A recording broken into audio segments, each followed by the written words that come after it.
talk about sweetness itself. And he told us, watch out for the ACC. Yep. Remember how emphatic Jim Larinaga was when he came on the show last week, and he said, you know what? I've never heard him express this kind of anger. Frustration for sure, yep. Wow, that the ACC was being dissed by the NCAA committee, and what do they know, right? He's orchestrated the Hurricanes into one of the Cinderella stories now, only eclipsed maybe by St. Peter's. You believed in this team, Jim Larinaga, and the ACC, and congratulations. How much fun is this? How? Right to the moon. He was dancing. That was great. That's Jackie Gleason there, Defo. And that's what the ACC has done. How? Right to the moon with the three teams in the Sweet 16. The time. Wake up with Defo, joined by Lubie. Welcome to the Defo Show.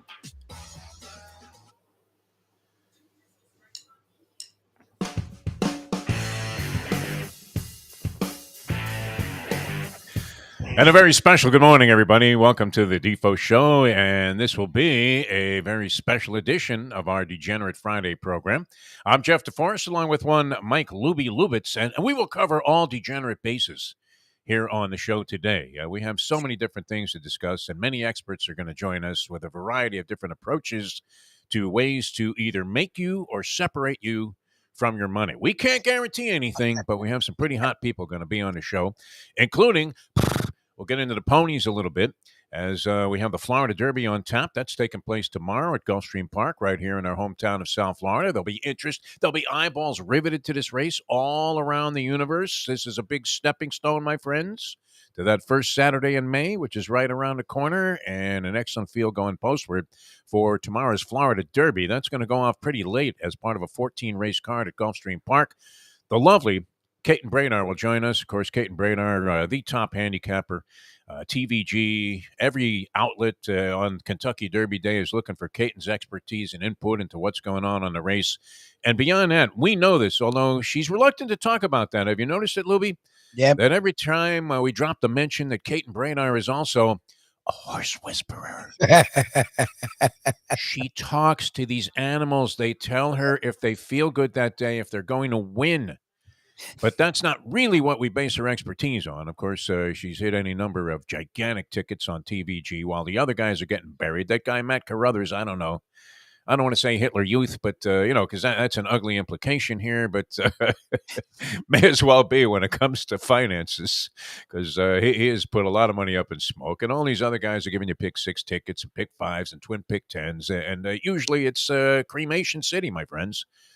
Just an outright burial. They're putting you into a body bag as soon as you ante up your money. But Caton Brainard are right on top of her game always, and kind enough to join us about half hour from now here on the program, analyze the Florida Derby card, and I'm sure she'll be in attendance there and punching away as well. Mark Lawrence, PlaybookSports.com on the Final Four. Mark Lawrence, who has never picked a favorite on this program and has an upside record of substantial proportions.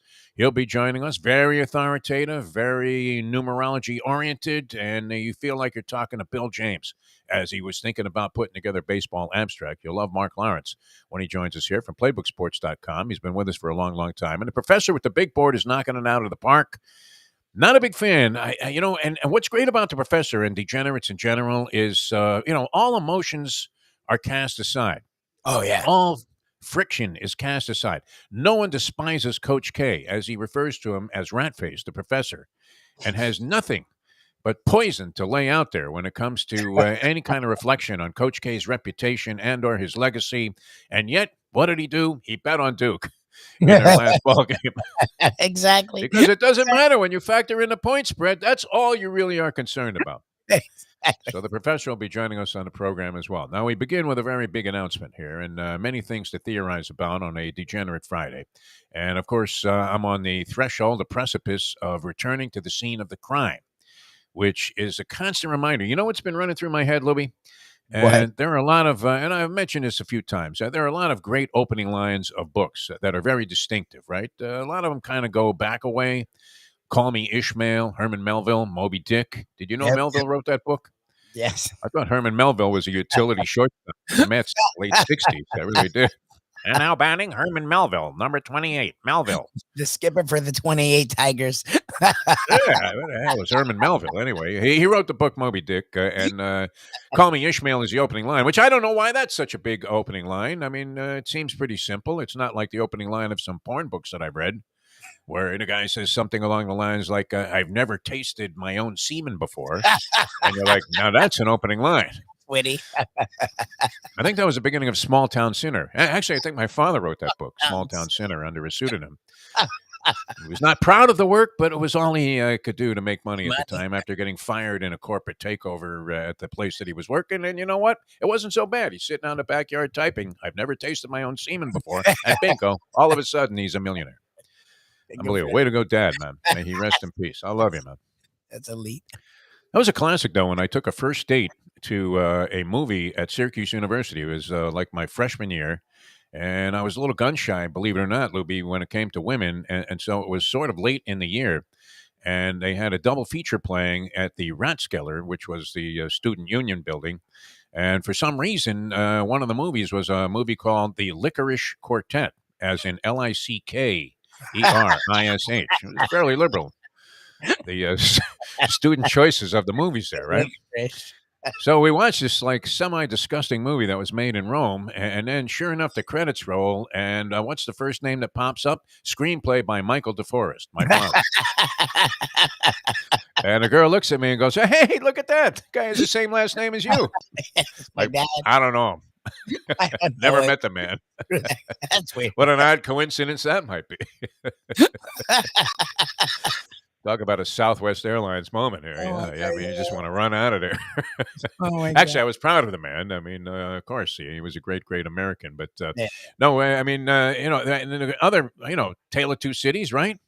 It was the best of times. It was the worst of times. What are we experiencing here on Ion Channel? Best of times? Worst of times, right? I go to the mailbox every day. Hey, any money coming in? No, nothing.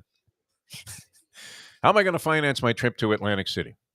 But, the all-time greatest line to open any book, and the most true, although you can make exceptions, certain people, obviously Kate and Bradar does not fall into this category, and that would be Andy Byer. I believe the name of the book was Picking Winners. It might have been his second book, but and it had a foreword by the great. I mean, you talk about a degenerate's degenerate, Pete Axtell, man. If anybody ever met Axe, you know what a great guy he was. He was one of those guys. It was sort of similar to, and this is one of the great things about going to any racetrack in America, is it's such a giant men's social club with really no barriers in terms of class or level of dignity. Because you'll walk up to the bar there, and as I've told you many times, there's like Paul Horning with a stack of hundreds on the bar, and he's buying drinks for everybody, and he's more than willing to talk about anything to anybody that happen to be around. And you're thinking, wow, that's the golden boy, for God's sake. Never mind Oscar De La Hoya. You quitter, Oscar. It's the golden boy, Paul Horning, sitting there, just holding court, right? And you would see all kinds of different people hanging around at the bar. And there was nobody better to run into than the great former sports writer. And, of course, he was big on NBC. I believe he was, he was the first guy to handicap on ESPN also when handicapping was still taboo. Pete Axtell, who checked out far too early for most of the people that knew him because he was just a great guy, like the great Burt Randolph Sugar. The boxing guy with the fedora and the cigar, you knew him. I mean, they just turn out to be wonderful people, which is always a nice quality when somebody has that measure of celebrity status, and yet they're just like a regular guy. Kind of like you and me, Lubie. Although we don't have that level of status yet, although we're seeking it. Now, it's going to be hard to do because I have to make an announcement here. I had an epiphany on my walk of life yesterday. Okay. It's been a good ride. I mean, it really has. I started out in very humble beginnings at the Fontana Herald News, a 5,000 circulation daily. I didn't know what I was doing. I walked in there. You naturally lie your way into the job. Oh, yeah, I've got experience. I've done that a million times. All right, and then you're there the first day going, what the hell do I do with this wire copy? Supposed to, formulate some kind of page design and then take it to the back. I had no idea what I was doing. So I worked there for a couple of years, and that was great. And I moved on to another newspaper in California, a larger newspaper, had better beats to cover. I was covering the Dodgers, the Angels, USC, UCLA. I mean, I got to be around a lot of really glamour teams in a glorious era for Los Angeles sports. It was absolutely fantastic. I mean, Look at USC alone, right? You had running backs one after another: Charles White, Ricky Bell, Marcus Allen. OJ was there a little before that. I mean, just incredible talent was going through there. John Robinson was one of the great coaches. So these were wonderful experiences. Covering the Dodgers with Tommy Lasorda when he took over as manager. The Rams weren't all that back in the day. The Raiders had come to town. That was kind of an interesting thing when Al Davis. I mean, it was a very, very exciting sports scene, and I was thrilled to be a part of that. Moved to Miami, get like a 40-plus year career going in broadcasting, where I got to do many of the things that I always dreamed about doing play-by-play on boxing, on national networks, traveling with teams, Hurricanes basketball and baseball teams, going to the College Baseball World Series, all kinds of major events. We went to, 12 straight Super Bowl. Radio Rose there, Lubie. We met virtually everybody in the business. And I finally realized, Lubie, you know what? And people, look, they've been saying this forever. When are you going to retire, Defo? When are you going to hang it up? Oh, God, please, You God. No. old fat Jew, when are you going to just quit with the same jokes, the same shtick over and over and over again? And so I'm walking my little 4-mile jaunt yesterday, and on the way back, while walking against a very stiff wind, Lubie, I realized it's time to hang it up. Oh, yeah? It's time to go, yeah. Okay. In fact, this is going to be my last show. Okay. This will be it. I'm going to be off to Atlantic City tomorrow with the Mustang, once again invoking the theory that women and gambling don't mix. And that's a whole sucker story that we'll get into here in a few seconds. You guys kind of know it if you've been watching the show this last week. But, I mean, what is the worst lure in all of gambling? The lure back to the scene of the crime. You finally took down some money, and they find a way to get you back there, which... Would I be going to Atlantic City this weekend when it's going to be beautiful here in South Florida? What for, right? I can do most of the forms of gambling right here. I could do in Atlantic City, but no. Mustang's name is going to be in a barrel, and guess what? She has to be there personally to put it in there so that we can be one of like 2,000 people that are in a drawing for $50,000. Is it worth the shot? I guess. You can't win it if you're not in it. I think that would be the MO of most gamblers. But while I'm walking around yesterday, and here I should be excited, I realized that this is it. Even if I don't make this score in Atlantic City over the weekend, it's time to hang it up. So, Jack, thank you for the format and the platform here. Ion Channel, Lubie, it's been great working with you. I think you're primed and you're ready, right? You were waiting for me to get hit by a bus. I mean, honestly, but instead, long since time. Yeah, I mean, it's a much better way to go out. It's about time. So, as they used to say to you when they were getting rid of you at any job that I've been in broadcasting, hey, you know what, Deforrest, Defo, your last show was great, and that was your last show. So I think we're going to hit a height here today. Of course, I say this, and everybody knows that I'm joking because I can't afford to quit. Why? Is this serious? I'm like, what the hell's happening? Is it caving in now? Why would you quit when we've been doing what everybody needs in terms of content for the last 40 years? It's just that people haven't realized it yet. You people that are watching this video right now, I mean, there has to be some television executive, some video streaming executive from Amazon or any of these outfits. Maybe Levitar's watching the show there with his whole new big thing with $100 million of DraftKings money. Somebody's got to. I mean, I've been waiting for this day my entire career that I've been in broadcasting, where some CBS radio executive gets in the car at the Fort Lauderdale airport. It's stuck on the one station that the car radio actually plays. Happens to be the one I'm on, and the guy, is driving to his hotel as he's getting ready to cover, or attend some big event here in South Florida, like the Orange Bowl game or something like that. That maybe their network is broadcasting. And he says, "Wow, where has that guy been my whole life?" I'm waiting for that call. That hasn't happened. We're still waiting. So, hi, we're here. But it could happen here. Of course, it's April Fool's Day today, first day of April. This year, 2022 is flying by, Lubie. 2022. I mean, does the time just escalate in terms of how fast it seems to be transpiring as you get older? Have you noticed that? Like a year when you were 15 seemed like a century, didn't it? Right? Wow. I tell you what, it's only March. I can't believe it, man. I've already done so many things. It's annoying. Now, growing up, it took forever. And now it's like 39, 50, 61. It's like, what the hell? Like, where the hell did the last decade go? I went by, I blew by 70 in a hook, and I hadn't even really gotten over the hangover from the 70th birthday celebration in Las Vegas. It hadn't happened yet. But yeah, April Fool's Day, of course, is today, and we're already into April, and that means a lot of different things. And in the broadcast industry, it used to mean that you had to come up with some kind of clever prank that you thought was just believable enough to hook the people in, but at the same time was virtually absurd, that there was really no chance that this could happen. And radio stations at one time, and I've worked at many of them, would encourage you to come up with something. And then later they panicked when the cancel culture started. And, they became overwhelmingly paranoid about anything you might say that could offend anybody or any of the teams they carried, any of the players that were in town, any people in general. And all they wanted to do is not become Deshaun Watson and have like 22 civil suits facing you as you just signed a $210 million deal with iHeartRadio. Yeah, the last 4 years, we would get a memo the day before, like a serious ass memo. It was like, what do you think we're going to do?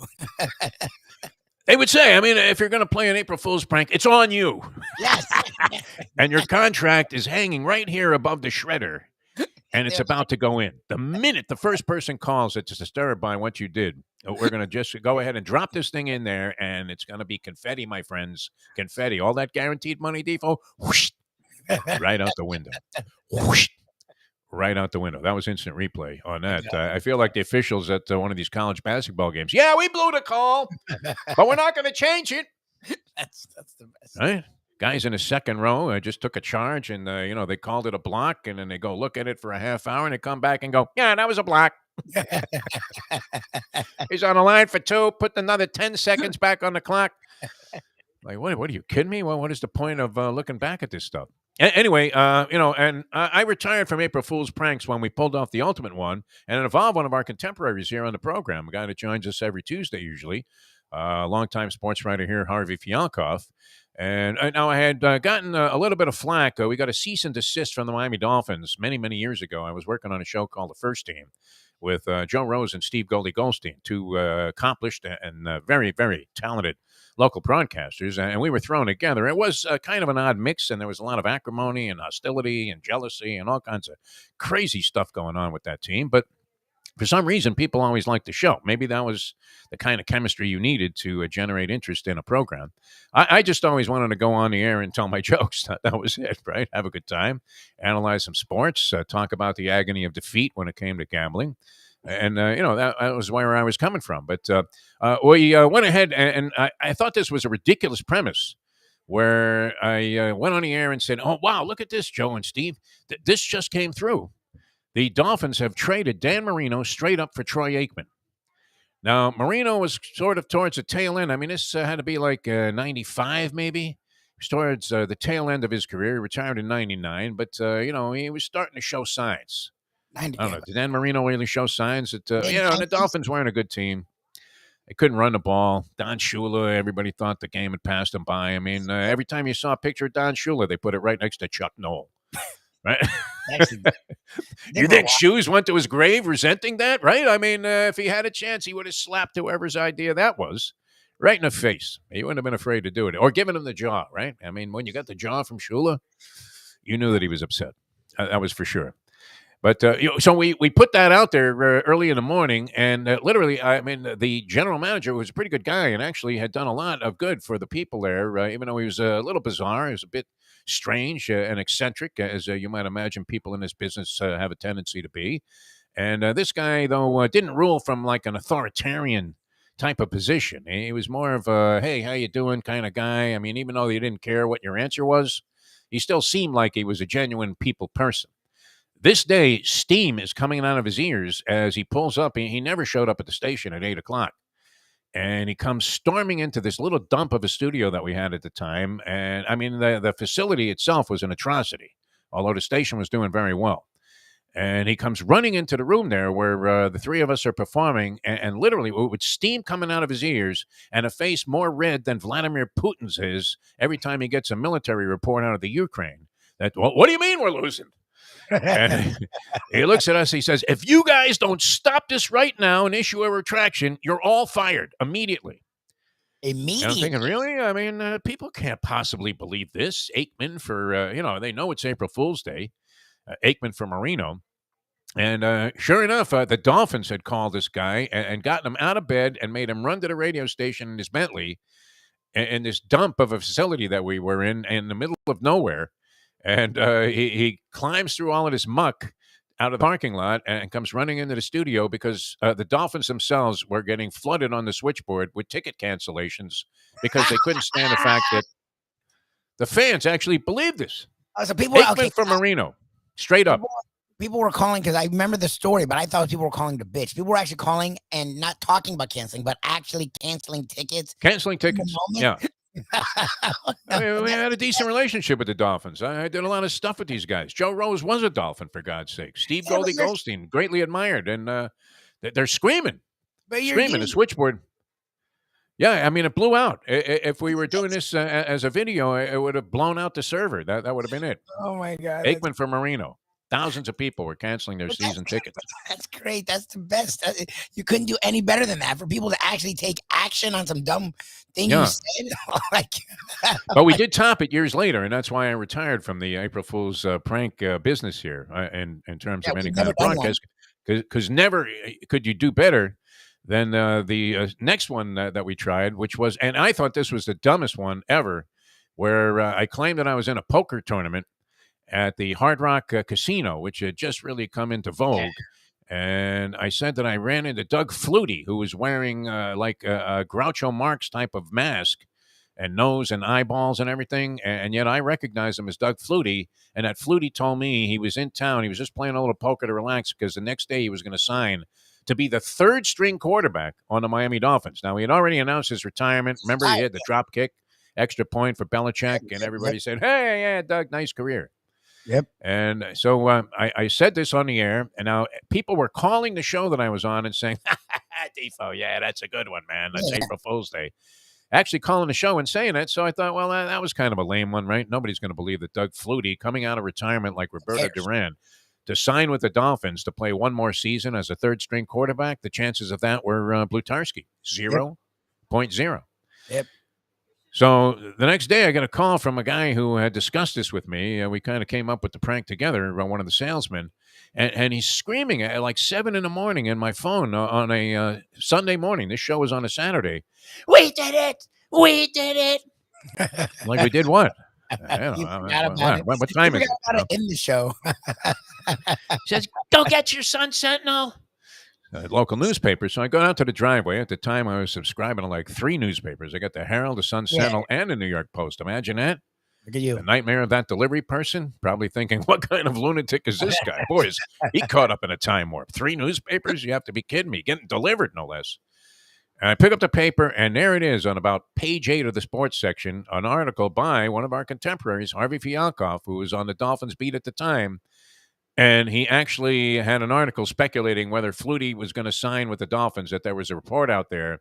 And he had been unable to confirm it, but there was a possibility Flutie was going to sign with the Dolphins. There's a report out there. I thought, wow, I mean, this made the newspaper.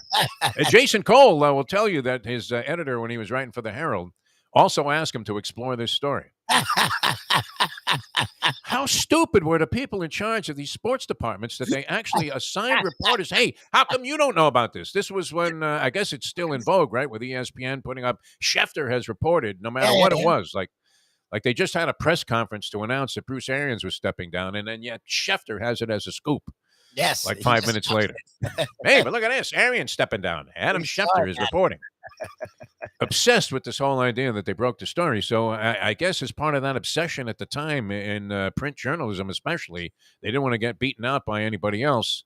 Somebody and look who's reporting the story. Me. Well, that's why they didn't say where it came from, because they know no one would believe it. So they're like, reports are saying. Yeah. Well, who would believe it, right? Come up with 2 scoops in my lifetime, and it's not my game. I don't attempt to do this. But there was actually, and I must have it somewhere. I'm going to have to try to dig it up. There was actually about, a third of a page dedicated to the fact that Flutie might be signing with the Dolphins. And Harvey, the writer, had actually gone and talked to Flutie's parents, who said kind of, well, we don't have any comment on that. Oh Meaning no, that, like, how could they have a comment? It was impossible. It wasn't happening. it's not a thing. What are you calling me for? What? Doug Simon? What are you talking about? He's in Manitoba. Ice fishing. I don't know what the hell he was Yeah, doing. that's the best. I love that. I love Anyway, that. that was the best one. So I retired after that. After an April Fool's prank was reported as if it was news in the local newspaper when it was obviously complete BS, I thought I'll never be able to do any better than that. So we kind of got out of that game. We've never Now, done it. And never. here's we mentioned the Andy Byer thing. Women and gambling don't mix. Now I know you don't feel strongly about this move. But what do you do in this situation? The Mustang having hit a major jackpot 2 weeks ago in Atlantic City. Now, major to me is like 250 grand. Although Okay. there's nothing wrong with taking down. I mean, when do you ever see a slot machine pay off to the tune of like 10,700? Yeah, I'd say over 2,500. I would say 2,500 or more. Like when you get into thousands, it's not. The professor and I will talk about this. It's not a life-changing score, Right. but it can have an effect on your life. Like $250. Yes, because you're going to party for like 2 weeks I would and pay not bills give a for it. flying one about anything. Yeah, I got the check. Don't worry about it. What was? Oh, it's only 600. Here you go. Take two for yourself. Right. You get the I don't know. I mean, I put that. We call that cookie jar money. I have still have like a decent amount of sticks in the cookie jar from this last episode that we had after the big score there in Atlantic City. But oldest trick in the book. We've been talking about this. I mean, just picture the scene in Casino when the Japanese whale is going out to the plane and Rickles is telling him, gee, I really don't know what happened here. The mechanic just called me. He said there's some kind of a problem with the wing. the wing. I mean, I wouldn't want to fly on this thing. I mean, but we're going to fix it up. We'll have a new plane in here tomorrow. So we've got you in the suite tonight. And what do? Just when he thought he was out, they lure him back in. And they know the gambling, self-sabotage mentality, which is, okay, you're not content to walk away with their money. You know you're going to dabble in a little bit of gambling. All of a sudden, you're going to start, they're hoping that you start out winning while you're playing small, which the guy was. And then, of course, he not only drops the $1 million that he had won at the Tangiers, but he drops another $1 million back. Am I not walking into that? I mean, I'm walking in. Aaron Pryor came right across the ring, and before the guys even had a chance to maybe touch gloves or acknowledge each other, boom, the right hand, Yes. right in the face. He would come right running across the ring when he fought Arguello with the Orange Bowl, 1982. He runs across the ring and just throws a giant bomb right away. Nice. And you're thinking, my God, I mean, that's a way to start a fight, huh? Yep, Way to do it. And you would walk into this thing, and he would knock a lot of people out very early on. The great Aaron Pryor, one of the most underrated boxers of all time. Very sad ending to his story. I think he ended up homeless and sleeping under bridges in Miami. And I want to say, is he still around, Aaron Pryor? Not Richard Pryor. We know he's gone. Aaron Pryor, the boxer. I want to say that he checked out, but I don't want to put a guy in his grave if he's not already there. Let's hope he's rebounded well. No, he's passed. In October 2016, he passed. Okay, yeah, very sad ending to what could have been a brilliant career. He wasn't the most well-liked guy because he was kind of a character. I mean, he wasn't quite Adrian Broner, hatred, generating, but not as many people were fans of Aaron Pryor as probably should have been due to his level of greatness in the sport. And that fight with Arguello with the Orange Ball was an all-time classic, and still. Probably the biggest question about that fight wasn't what Panama Lewis had in that bottle. I want the bottle that I mixed. Remember that exchange in the corner? It was, how did a young Deforrest get seats in front of Dustin Hoffman, ringside, which is evidenced by any video that you see of that fight. Go back to Arguello Pryor 1. You'll see, you won't recognize me. You'll recognize Hoffman, though, who aged a lot better than I did. That's for sure. But I mean, do you find look, the gods of gambling are probably cracking up, thinking, Defo, you couldn't leave well enough alone, right? You know that's a scam. Yep. When have you ever won any kind of lottery drawing? When have you ever bought a scratch-off ticket in, in our case, the Florida lottery and had it hit? Never, right? You're thinking, okay, my friend just told me he won $1,000 on one of these scratch-off tickets. So you go in there, you buy $20 worth. Or the Powerball jackpot gets up, and this is good for people in many, many states where they combine the whole thing. Powerball jackpot ratchets up to $200 million. So you're thinking, well, it wasn't worth my time playing for $50 million, but now that it's $200, I'm going to start sticking $20 every time they have a drawing in there until all of a sudden you're out like $200, and you realize, well, what a waste of time that was. In fact, I went for a long series of tickets where I never even drew one number. I spring for 20, Lubie, on the thing. I buy 10 tickets. Now, what are my chances? Your chance is like 1 in 300 million. Perfect odds to play into. Are we playing into those odds, betting against Coach K in the Final Four, which I'm going to do in both games? If he makes it to the second game, I will hammer Kansas if they beat Villanova.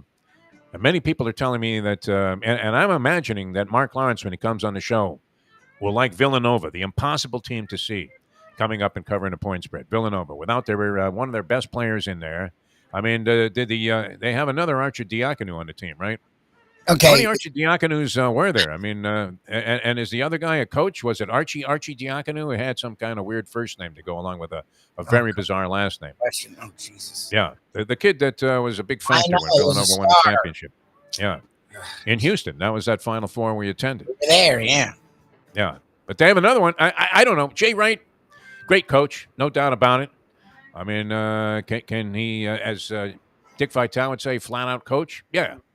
He can, but I don't know. Can they beat Kansas? Kansas looked like they really did. They looked like Max Baer in there against James J. Braddock in that one round, where you thought, my God, how on earth is this guy going to beat the other guy? But we'll see what happens with that. Anyway, we have to run. It's a lot of fun being with you. I'm not retiring.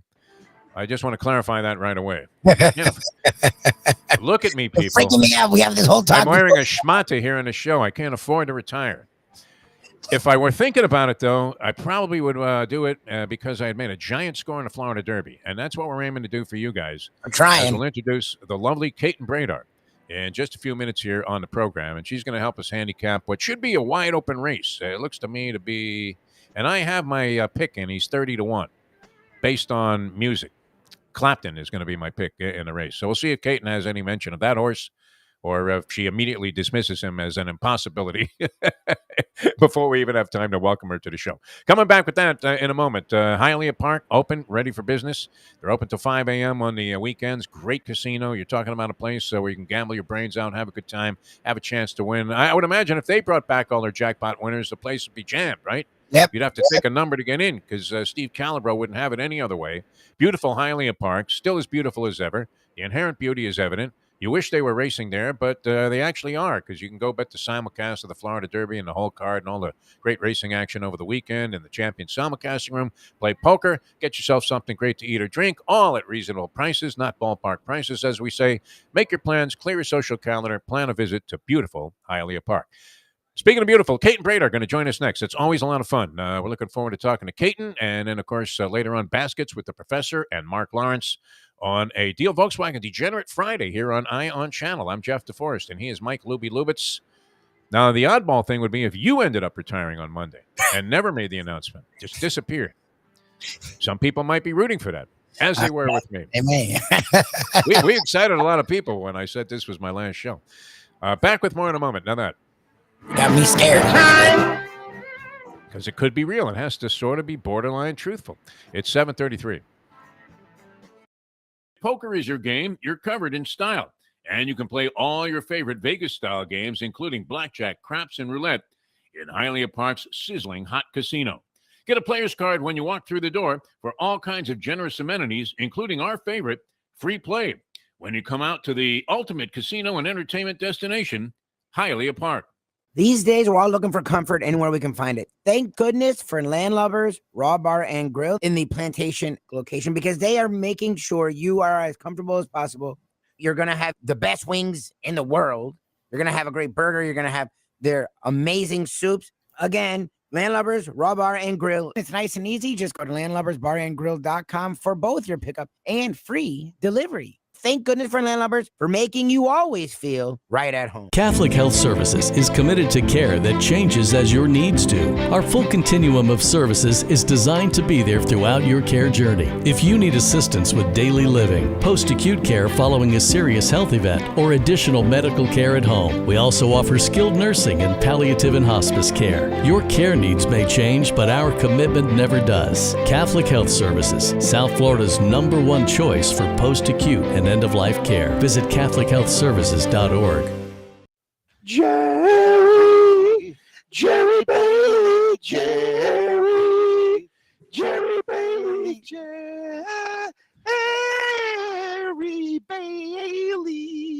Jerry Bailey. Jerry, can you win one tonight? Come on and win one. Make that horse move faster. Win one. Come on, it's been a disaster. Win one. I need some dough right now. Win one. Jerry Bailey, can you win one, please? Jerry Bailey. The morning just isn't right without Defo. We now return to the Defo Show. Aha, there she is. You weren't having any issues. You're Kate Brader. What are you talking about? You're a horse whisperer. All right, welcome back to the show. Jeff Deforrest, Mike Lubitz, a Degenerate Friday. The Florida Derby is on tap tomorrow. That is creating quite a buzz. It's one of the focal points of the three-year-old scene and the culmination of the championship meet that is taking place at Gulfstream Park. Hopefully, we're going to be able to connect with Kate Brader. She's shaking her head like she's shaking off a sign there. And, all of a sudden, McCarver has to go out to the mound there and say to Steve Carlton, hey, you only have 2 pitches, lefty. Fastball, curveball. So, hopefully this will work. But we're going to try and connect with Kate Brader here and get her analysis and her dissection of the Florida Derby, which is always a great race. We did mention, and this, Kate, of course, would be just open refuting proof that women in gambling do mix, because if you have the opinion of Kate and Brader, you're going in with a pretty strong hand that you can play.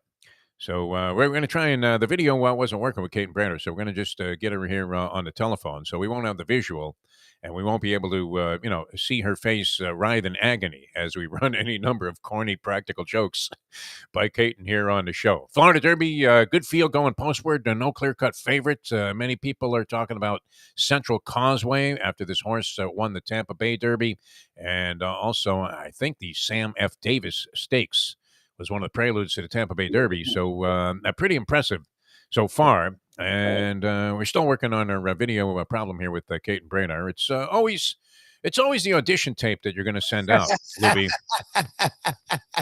that goes into the toilet like almost right away. Can you hear us, Katen? Are you getting us now? Are we in communication, Kate and Brader?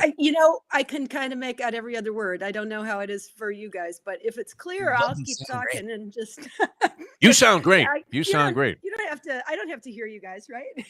No, I mean we don't say anything but nonsense anyway. You know that, Kate, and that's our game. We're working on a premise here because I got lured back to Atlantic City to put Mustang, my wife's name, in a jackpot drawing after she took down a check from Harrah's last week on a slot machine hit. And we know what that's all about. I mean, and yet, I mean, my very favorite line in any book, even more than, was the best of times and the worst of times to open a book, was Andy Byer, Women and Gambling Don't Mix. But you are living proof that they do. So we welcome you to the show. Yes. and just like that, just in time for that story, I can hear you. It's a miracle. Oh, great. When we really started getting nonsensical, that's when you were able to plug in. That's the beauty of the show and your appearances here. All right. Are you in Florida for the Florida Derby? Are you in Arkansas for the Arkansas Derby? Where are you, Kate and Brady? I am Arkansas, Hot Springs. Got in just in time on a plane that was in between all kinds of storms. And Allegiant Airlines, by chance? No, it wasn't. But we were delayed, and with the strangest series of things. At one point, somebody didn't want to turn off their phone, and I just had a standoff with the flight attendant.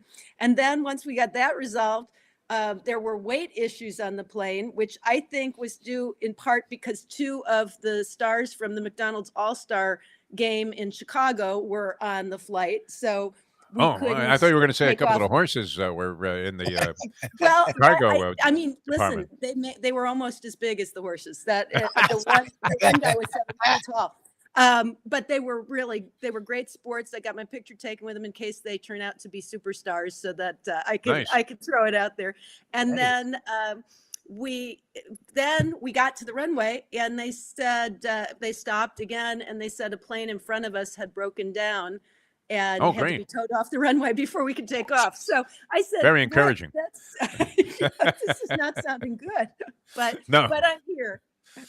Great. I mean, good to have you here and with us here on Ion Channel and the Defo Show on a Degenerate Friday. All right. I would imagine, though, while your heart and body might be in Arkansas, I'm sure a lot of your thinking is going to be with the Florida Derby field. And once again, I'll never forget when I was interviewing the great Andy Pryor one time, a long time ago, before the Florida Derby at the old configuration of Gulfstream Park. And this line stuck with me. And he said, I believe this to be the worst field of 3-year-olds assembled ever since Plug Nickel was 3 to 5 to win the Kentucky Derby. What do we have here, Kate and Brad? I mean, is this a field of any great level of distinction? Is it just wide open? Is it wide open all over the country? Well, what is happening with the 3-year-old scene and especially the focus here on the Florida Derby?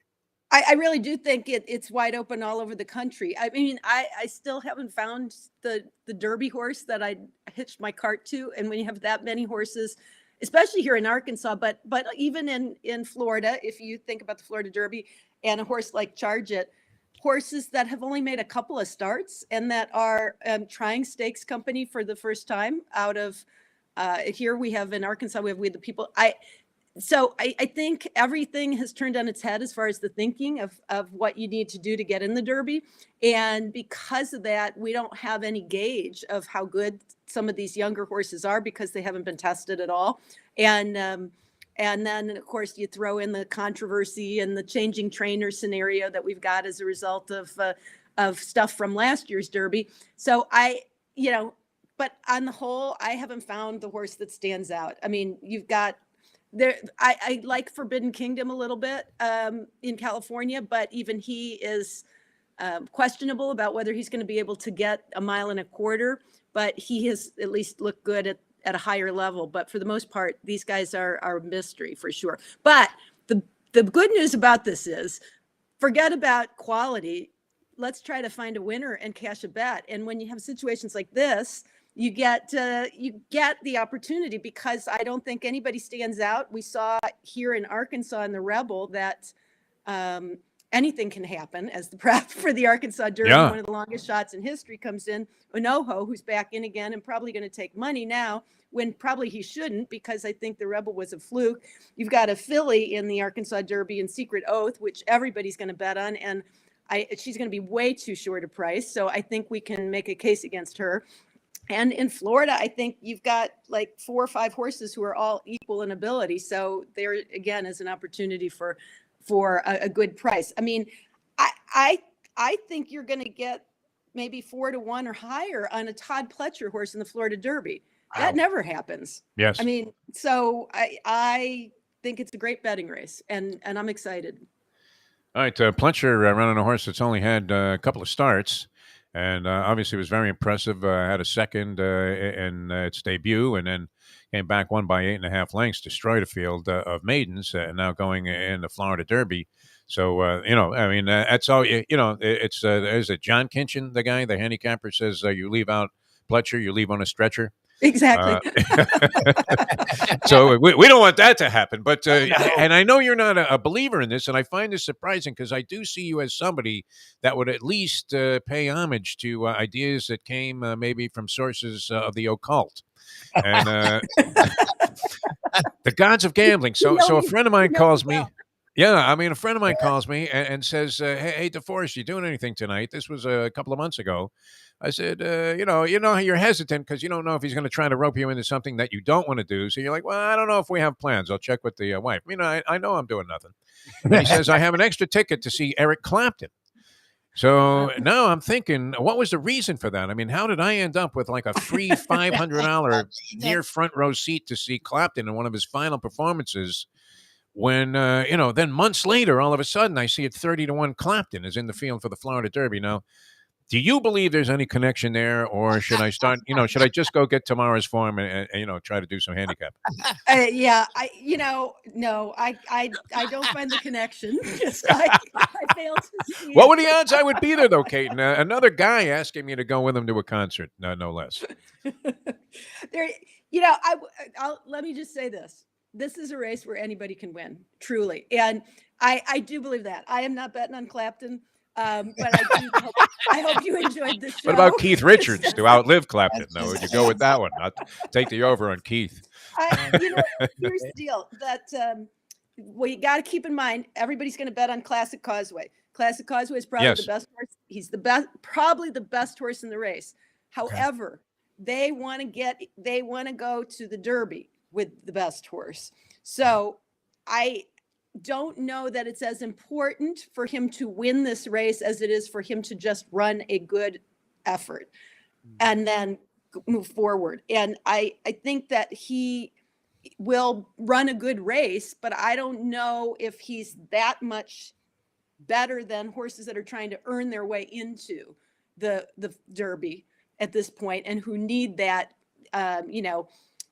absolute kicker to get them there and need to win the race. So I just, if this were a different time or not a late addition to the schedule for Classic Causeway, I would be all over him because I do think he's probably the most talented horse in the race up till now, but he's going to be favored. This was a last minute addition.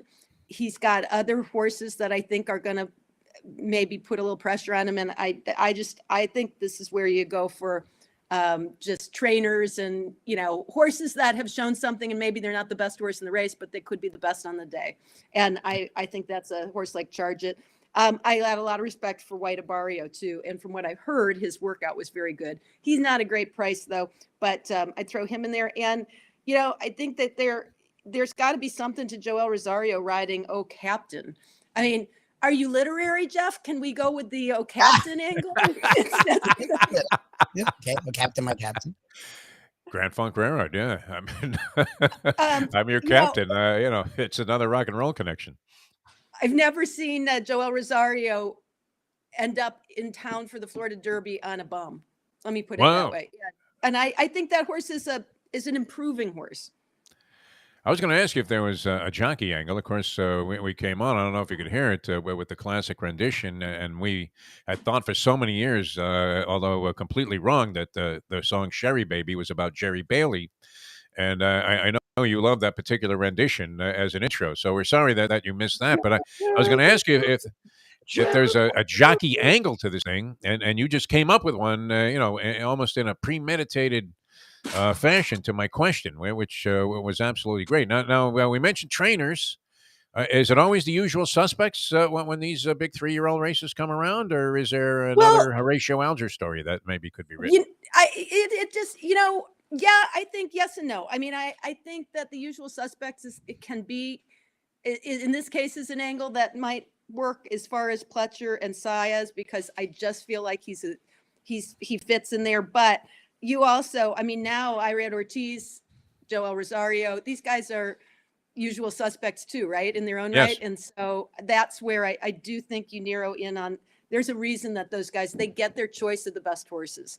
And right now they're really trying to sort through their Derby horses and their Derby choices. So I do think you kind of follow that line of thinking. But that's when you have, those horses, 3 or 4 horses, 4 or 5 horses that do have those people on board, and you're trying to figure out, how to differentiate them or how to sort them out. But sometimes that can be a mistake. For example, I think that there will be a lot of discussion in Arkansas in the Arkansas Derby because Florent Giroux ends up riding for Brad Cox on Cyberknife. And I think that as a result, a lot of people are going to be betting him down instead of We the People. You might get a little bit better price than We the People, although in this case, We the People picks up Flavian Pratt. And I believe that I know for a fact that this was a hard decision and that there was a lot more than just horse for horse that went into it. And that at this point, we think they're pretty even in ability, and we really don't know where they fit with, some of the other horses. But again, nobody has stood out. So in that case, in Arkansas, I think it's a mistake to go with the usual suspects. I think that's a race where you just handicap the horses and ignore the connections. That's a fascinating aspect of the game, and it's great that you have this kind of insight because I see you. I don't know if Brian Cashman listens to his wife when he's deciding how much money to give Aaron Judge, whether he's worth the money or not long term. He But should. your husband, Doug Bradar, and we're talking to the lovely Caitlin Bradar of TVG and many other affiliations, but of classic handicapping fame. A lot, and this is a thing. I mean, people think of thoroughbred racing, and a lot of people only tune in for the Derby, and then they don't watch another race all year long. And you know, they kind of characterize the sport as a bunch of degenerate stoopers with a pork pie hat on or whatever, and stooping at the rail for tickets. A bunch of losers. But so many layers to this game, including, I mean, trying to line up. I mean, for a star jockey, your husband represents the great Florent Giroux, one of the great Louisiana breds of all time. Is he from Louisiana or? No, he's from outside of Paris. Like I said, the great Frenchman, Florent Giroux, known as Flo. I mean, but he has to be careful. I mean, obviously, you want to win a Derby, which he technically, at least for the time being, has won the Derby last year. Which, as we were talking about last time you're on the show, is this the longest stewards' inquiry in history? Yeah. It's still ongoing, even though Mandaloun has been declared the winner. And of course, Medina Spirit, the Bob Baffert horse had caused all of this controversy. Was that the lamest excuse you've ever heard, though, Kate and Branner? I know it wouldn't be, your MO to maybe slam Baffert here. But nonetheless, when he said that the groom gave it to the horse somehow by coughing on his food because he had been sick for a week. He was taking steroids. I mean, is that not a stretch? I mean, bloody glove at OJ's house, bloody glove at the crime scene. Put two and two together. That sounds feasible. Long enough, and you hear every kind of excuse. Exactly. But I mean, the strategy now. Florent Giroux rides a lot for great trainer Brad Cox. So you don't want to alienate him by saying, I don't think your 3-year-old's good enough. So I mean, how much, thought goes into it? And you're talking about many guys that are at this level that might have a choice. I mean, years ago, it might have been Mike Smith or Lafitte Pink Guy. And, you named several of the top guys that are on the scene today. And they probably have multiple decisions to make. And then their agent, in this case, your husband, Doug, has to come up with the right horse, or else, things might not be so favorable when they watches somebody else get them out and go on and win the Derby. There's not all the great jockeys that I know that waited a really long time to get their Derby win. Almost every single one of them said that at one point they had been on a horse prior to that win. I mean, in other years that they went a different direction and that horse went on and won. And so, I mean, I think that that's just the nature of the game, that it can happen. And you want to be in the position that you're riding as many top contenders as you possibly can, for as long as you possibly can, until you have to make a decision. And in this case, it's too bad. It really is too bad. I know that that we, the people, ended up in the Arkansas Derby with Cyberknife because you knew there was going to have to be a decision made. And in this case, you just don't know. Most of the time, if you knew for sure, or if you believed in your heart that one horse was better than the other, that would be the horse that you're on. But in this stage, they're both equal in what they've accomplished, as far as none of them have done anything in stakes company. We the People hasn't had the opportunity. Cyberknife had one start. He had blinkers on and he didn't run well. So now the blinkers come off again. But he's since trained great, looks great, and has been all along the horse that Brad Cox thought was Derby caliber going into it, even as a 2-year-old. So, that, in this case, it was just one of those really tough decisions you wish you didn't have to make at this stage of the game. And, I do believe, though, if there was a clear indication that one was better than the other, that you'd be on the best horse. But when they're equal, then you're going to go, or when you're not sure at that point, you're going to stick with the person that you've been with the longest, and that you have built up the reputation and the relationship with. And that's definitely the case with Brad. And we have a lot of other really good horses that Florent rides for him too. So, I mean, that was part of it. But the good thing is that it can come back around, because Flavien Prat's one of the most desirable jockeys in the country, right? So a fellow Frenchman, and actually a friend, he's still got more 3-year-olds to ride. So even if We the People runs a huge race or turns out to be ahead of Cyberknife, that doesn't mean that he won't ever get back on him. But at this point, the Bradar household is rooting for Cyberknife. However, I will say that I am picking We the People. Wow. Wow. That's like us picking Duke to cover a point spread. Exactly. My God. That's a rough one, man. Now, will you? Which way will you be screaming, with your money or your emotions? No, I will scream with my emotions, but okay. I feel like, I also, We the People is trained by Rudolph Brissett, who is a very good friend, fellow Frenchman, and very. You literally are the French connection at this point. In addition to being a horse whisperer, I mean, it's amazing the many hats, and you do wear many hats that you can wear. And I'm going to throw out one thing that a lot of people don't realize about Rudolph. He was the person who started Justify. Before the horse was sent, he did all the early prep work, and then the horse was sent to Bob, and the rest was history. So he has some experience with good horses and being around good horses and developing good horses. And I do know that he felt that this horse was extremely talented even before he ever started. So that is in part swaying me as far as picking him here. And, I think he's going to be a better price. I honestly think that he's probably going to be a little bit better price than Cyberknife will be. Or if not, it's going to be very close, and he's still going to offer a decent odds. Let's put it that way. Even though I've seen a movie probably 50 times, I was watching some scenes from Seabiscuit the other night. I happened to be trolling channels, and there was Seabiscuit, so I stopped on that because, among my favorites. And, it's great, too. This is another aspect of the game that people sometimes overlook, because there are many times Tobey Maguire, kind of Cinderella stories with jockeys and trainers when it comes to these big 3-year-old races, the Minot Bird race and the Kentucky Derby, a classic example. The guy shows up in a broken down U-Haul with a horse that looks like, he's going to be in a parade before the Clydesdales. And the horse goes on and wins the Derby under the great Calvin Burrell and lights up the board at $100 plus. It was great. And what was the guy's name? It wasn't Chuck Woolery, the guy from the dating game or whatever that was, Love Connection. It was now you Chuck got Woolley, or was that the guy's name? Chuck Woolley. Yeah, I mean, he looked like a bum. I was doing I believe it was Chip. You got Chuck Woolley, yeah. It was Chip.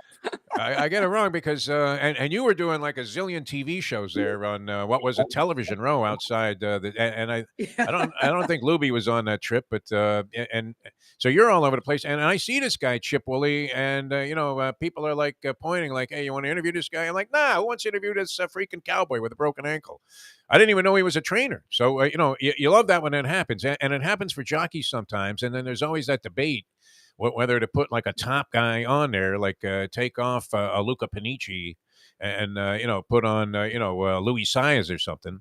But I always love it. I mean, it happens once in a while where somebody hits in that category. I guess Ronnie Franklin might be an example, but there's always tremendous debate about whether or not they should let the unsung guy actually get up there and have a shot to win big money in one of these Derby races. They don't let the unsungs ride too often anymore on the top contenders. That's for sure. And it's funny because in Derby history, first time Derby jockeys have a very good record, although not lately. And but for overall, if you look at it, most of them won when they won the first time. That was the first time they were riding in the race, or a lot. I should say a lot of them going back in years. There's some good stories in both races. I mean, I think Tyler Gaffleone has an excellent shot to win the Florida Derby, and he, I think that would be a story that everybody would appreciate, because I don't think he's really been on a top contender going into the Derby ever, and yet he's already won the Preakness, and is kind of I wouldn't say he's quite on the lines of when Calvin Burrell won for Chip, but I would say that would still be kind of one of the jocks that you're waiting for him to win the Derby. It wouldn't be his first ride in the Derby, but it definitely, I would think, would be the livest horse he's got. And then you go farther down the list, and there are, Jesus Rios is on, Cajun's Magic. Edwin Gonzalez is riding for Mark Casse. That would be, Edwin has had a lot of success for Cassie. I know Cassie's talked about his horse, him not understanding why he has not come around the way that they expected him to. So you kind of think there's probably a good race sitting there for him one of these days. And in these kind of years where nobody stands out, in particularly these kind of fields, sometimes those types of stories can come true.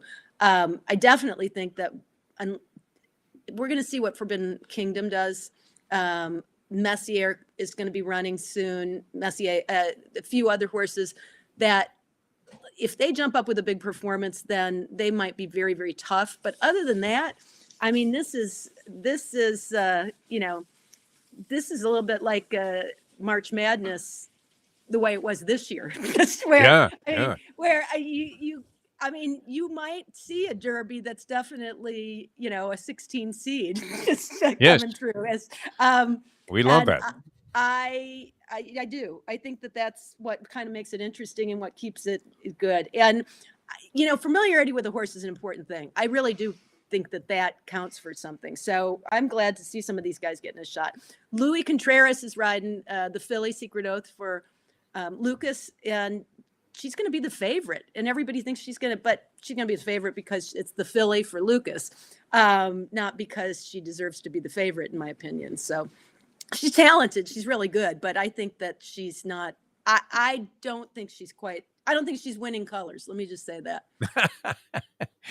All right, Kate, always a pleasure. It's great. I mean, the fascinating things that happen in thoroughbred racing with the relationships and the storylines, and then, of course, the many different angles there are to handicap a race, and nobody illuminates that better than you, talking about what makes the game so great. All right, so your money in the Florida Derby, one last thought.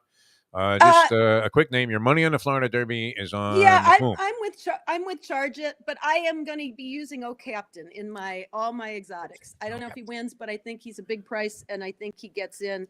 I mean, they have him at 20-1 on the morning line, and I think that's way, way too high. All right, exotics is what makes the game go, right? I'll be dancing like we were when Country House got put up in pasties and a G-string, thinking, wow, this try is going to pay 11 dimes. It's fantastic. Kate, we love you. Thanks so much. You have to go to the flamingo room for that, Jeff. They're dragging me back to Atlantic City because Mustang won a jackpot. What kind of fool am I? I should have written that song. Thanks, Kate. Always a pleasure, my friend. Thank you. Have a great weekend. All right, Kate Brainard, ladies and gentlemen, TVG. That's why she's the best.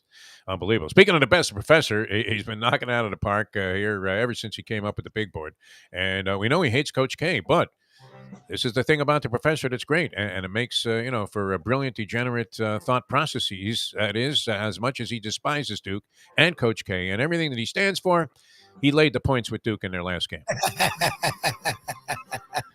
Money knows no boundaries when it comes to that sort of thing. All right, we're coming back to Professor Mark Lawrence, PlaybookSports.com, and the Gambling Gourmet, Mike Mayo. That's all going to be coming up in the next hour of the program here, a Degenerate Friday edition of the Defo Show. Jeff Deforrest and Mike Lubitz on Ion Channel, Jack Namer's fine organization. He says we're on in Spain, man. Hola, senoritas. There you go. Lubie, you had a thing for those Spanish women. I married one. That's right. There you go. It's Dominican. This is not necessarily going to bode well for your marriage now with all of these hot babes in Spain, right? Barcelona. I'll fight them off. Look at it going out. Who is that handsome one? Okay. All right, back with the professor, Mark Lawrence, and the Gambling Gourmet, Mike Mayo, in a moment. Now that. The time. 8:01.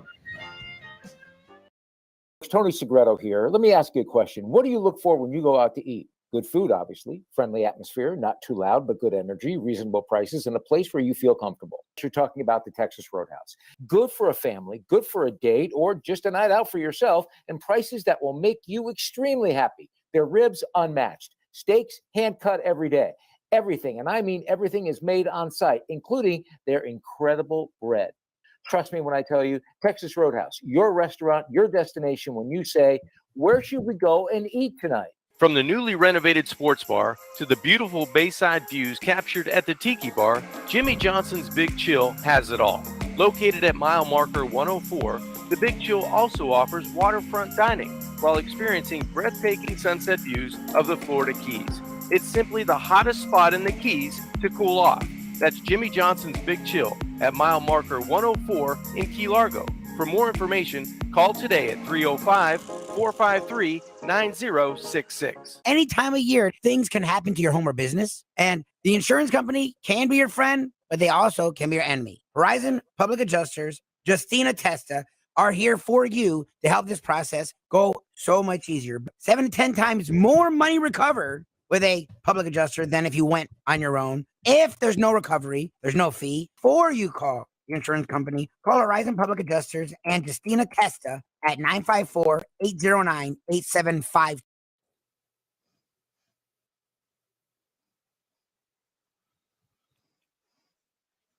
How many gamblers did I bail out last weekend with my game of the year? A $100 better made $10,000. A $500 better made $50,000. Well, I got 6 games on Sunday that I'm releasing absolutely free. These games are a burial, a blowout, a human lock. You can bet your unborn children on these 6 games.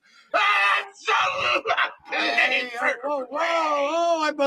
believe. We now return to the Defo Show.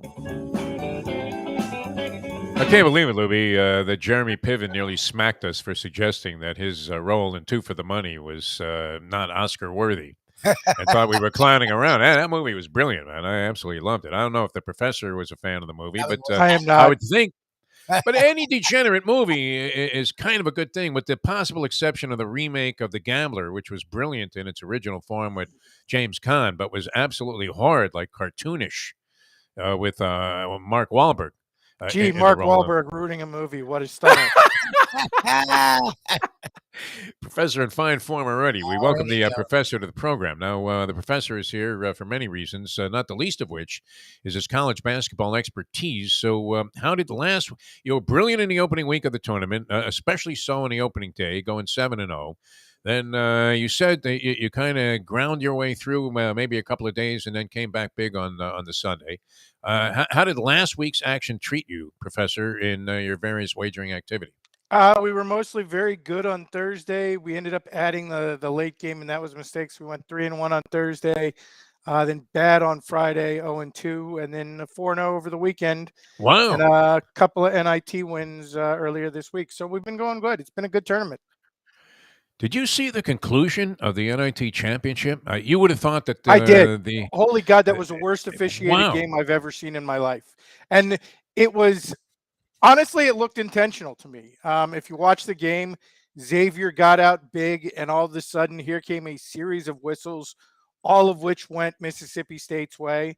And then Mississippi State got up big, and here came a series of whistles, all that went Xavier's way. Xavier got up 5 or 6 with 3 or 4 minutes left, and all of a sudden, another series of whistles, all of which went Mississippi State's way. Honestly, was it Texas A&M last night? I keep saying Texas A&M, Mississippi State. Did you lose money on Mississippi State? No, earlier in the tournament? They're both SEC schools, and they wear the same colors. Sorry about that. Texas A&M, not Mississippi State. But yeah, it almost looked like the refs were trying to intentionally control the game and keep it close one side or the other, because it went incredibly biased one way to incredibly biased the other way, back to incredibly biased the same way. And it was a rare game where, if you listen to it, the announcers spent the last 4 or 5 minutes of the game continually commenting on some very questionable officiating. So it was not a good look for the NIT in the last game in the Big Apple, but ended up being a very competitive game. And, we had X +5 or +4.5. So never really got too far out of range for us. So worked out well. And I think the right team won the game, honestly. X hit that shot at the end, and I think that they deserved to win the game. Was that a brick that just went in by accident? I mean, I don't know that the guy. I'm thinking he's going sky hook on that, and he ends up, absolutely bonking one off the backboard, and it goes in. And then the shot, with 3 seconds to go, they have to go the length of the court, Texas A&M, and the guy literally rimmed out. And that looked like for the game winner. To go with the theme of the game, that looked like a slow clock to me, because there were 3 seconds left, and he went the whole length of the court.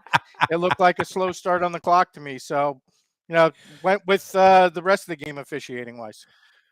Yeah, I mean, they inbounded the ball, not even to the midway point of the half court stripe. And then the guy took like 6 dribbles. He stopped at the scorer's table to say, hey, are you having a nice day? And then fires up a shot. And somehow that all happened within 3.1 Christian Leitner type seconds. All right. What are you looking at this week before we get to the big board? Where is the professor's money going? I am looking at you making the biggest mistake of your all time. Oh, yeah. Why don't you starting just Villanova? why don't you just send the casino half your money and stay home and save on plane tickets? Yeah, well, I mean, in both games, or you think I'm wrong? Let's talk about this for a second, Yeah. Defo. Like, you know what you're doing. You've been talking about all morning that you know what you're doing, and you're going anyway. I know. No, I know it's like a Trojan horse kind of death trap here. It really is, man. It's not even a Trojan horse. It's just a death trap. It's you literally walking through a door that says death trap on top of it. Like I said, why don't Carol you just Chessman going to the gas chambers? Like save yourself some flight money and just mail the casino half your money from last week back? Look, I know what I'm doing, and I know it's a mistake, and I'll be able to talk about it on the show for years. It is good. It is good source material. I will give you that. Yes, I mean this is going to be. Well, I would be betting horses anyway somewhere. So Also I mean true. that's So I'm not really doing anything different than my normal MO. Now, would the staying also be I don't want to say being dragged along to play slot machines while I was now having to win money for 2 people in most circumstances? Yes, probably. Would she be betting to the level that she will be when she's in a casino for 48 hours waiting to see if she won a drawing? No.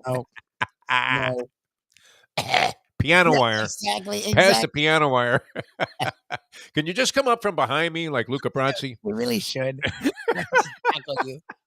Somebody, that would be a great way for the April Fool's show to end, with me being strangled by piano wire and looking like it was one of those Will Smith, Chris Rock things all over again. All right, you're absolutely right, Professor. Look, do I know this? Okay, I'm a degenerate. I know exactly what I'm doing. As long as you know what you're doing going in, that like you are the fish and there is a giant hook sitting there, and you're sitting there saying, the shrimp on that hook looks pretty tasty. I'll be back. I think it's worth a shot. The shrimp. Yeah, I'm gonna pay like $2,000 for a gelato at the concession stand there. A little breakfast. If you're lucky, it'll be 2. Yeah. There are limitations, and I had already cut up last night while she was sleeping the Mustang's ATM cards. So excellent idea. All funds will be generated from my pocket on this trip. All right, what do you have on the basket? That's really that much better, but excellent idea. Remember when Luganis that one time he mistimed the tide when he was doing the Acapulcan Cliffs? And it was worse than when he hit his head on the diving board, and we found out that he had AIDS, unfortunately. Yes. But, which was a weird way to find that out. But I mean, that's what I'm diving into. I'm diving into a glass of water off a 1,000-foot fireman's ladder. You got roughly the same odds. Yes. This is circus type of thinking. Yes, very much. All right, what do you have on the baskets? We got 2 games coming up Saturday. You got Kansas laying 4 and a hook to Villanova. You got Duke laying 4 to North Carolina. I like the dogs in both games. Villanova has played very well from the start of the tournament. You look at Kansas, other than that second half against Miami, they have really not played well in this tournament. They have won essentially on talent mismatches up until that second half against Miami. They turned it on in that game, but they've been pretty inconsistent, particularly on the defensive end. Can't do that against a Villanova team that's going to slow you down. They're not going to let you get away. They're not going to let you get a lot of easy baskets. Villanova has played very well. I think this is a no-brainer spot, and I think they've got Kansas out coached with Jay Wright over Bill Self. So you get 4.5. You get, I don't know if they're the better team, but they're certainly the better pace team, particularly for this kind of environment, and they're the better shooting team. So take Villanova here all day, every day. North Carolina and Duke. We saw the matchup at Ratfaceville just a couple weeks ago. Look, Leslie Visser sent me a text saying, I hope he Lubie and I were actually discussing this last night. I have never seen a team flip the switch in the last month, 6 weeks of the season, the way this North Carolina team has. They don't look at all like the team that kept getting blown out earlier in the year. Middle of February, they were probably out of the tournament and had taken a bunch of significant beatings. Couple things. Number one, turns out the ACC was a little tougher than we thought it was. Some of those losses Jim Larinaga, not quite as inexcusable as maybe we thought they were, although the margins definitely inexcusable. So North Carolina team's a completely different team. Baycott is playing like far and away the best big man in the country. I think on the interior, he will give a Duke team that's not a great rebounding team trouble. And then you look at the guards. Love had an amazing game against UCLA. Davis has been really high level the whole tournament. And then you got the big red Amish doofus who has been turning it on all tournament long. Yes, I know his name is Manic. If you're an Oklahoma / Tar Hole, I'm going to call you a doofus. And he happens to look like one. So it fits. The issue here is depth. And is North Carolina eventually going to run out of gas? Because they've been going basically with a 6-man rotation all tournament long. Hey, they've had a week to rest. Could it catch up to them on Monday night? Possibly. Will it catch up to them Saturday? Without foul trouble, I kind of doubt it. So both points, take the points, both games. All right, maybe I'll stay on to that Villanova game. Peace or no peace on Bill Self? I know we've asked you this before. Which way I are you don't going see with it. I know you will swear to it on a stack of Bibles. You've been a lot closer We're going to him. peace, yeah. So I'm willing to take your word for it. I have looked as closely as I can look every time since you hit me with this theory for the first time. If it's a hair piece, it's a good one because I it's can't the best spot one. it. Yes, I can't spot the seams. Yeah, I mean Burt Reynolds had a pretty good one for all those years. You weren't sure. Some people say that Ted Danson is wearing a hairpiece. Caught in pictures. Ted Danson's 100% wearing a hairpiece. I mean, my dad theorized that, and I thought he had great hair. So I mean, that's a good piece when you're in admiration of a guy's hair, and it is a piece. Burt Reynolds was a guy who kept getting caught like in National Enquirer type pictures without his on. So you knew with Burt Reynolds. Or be Ted sideways. Danson, his has been very well documented. I've never seen a shot with Self without it. And I've looked, I can't detect it. So if it's a piece, it's a really good piece. It's not an Albert Brothers piece. Not good enough to get him over the top, though, against Villanova, in your opinion. All right, it's time to turn our attention to what has become the star attraction on this program, any segment that we have during the week. What the hell was that? It's a fight bell. That's how we celebrate on the defense. Oh, it sounded like a cowbell, man. Sounded like you were with the Chambers Brothers or something. All right, the professor's big board. And I don't know where you're going, and everybody wonders. This is the toughest question to answer every week. When I'm just doing my, basic travels around town on the Walk of Life, people stop me. They go, "How was the professor going to top last week?"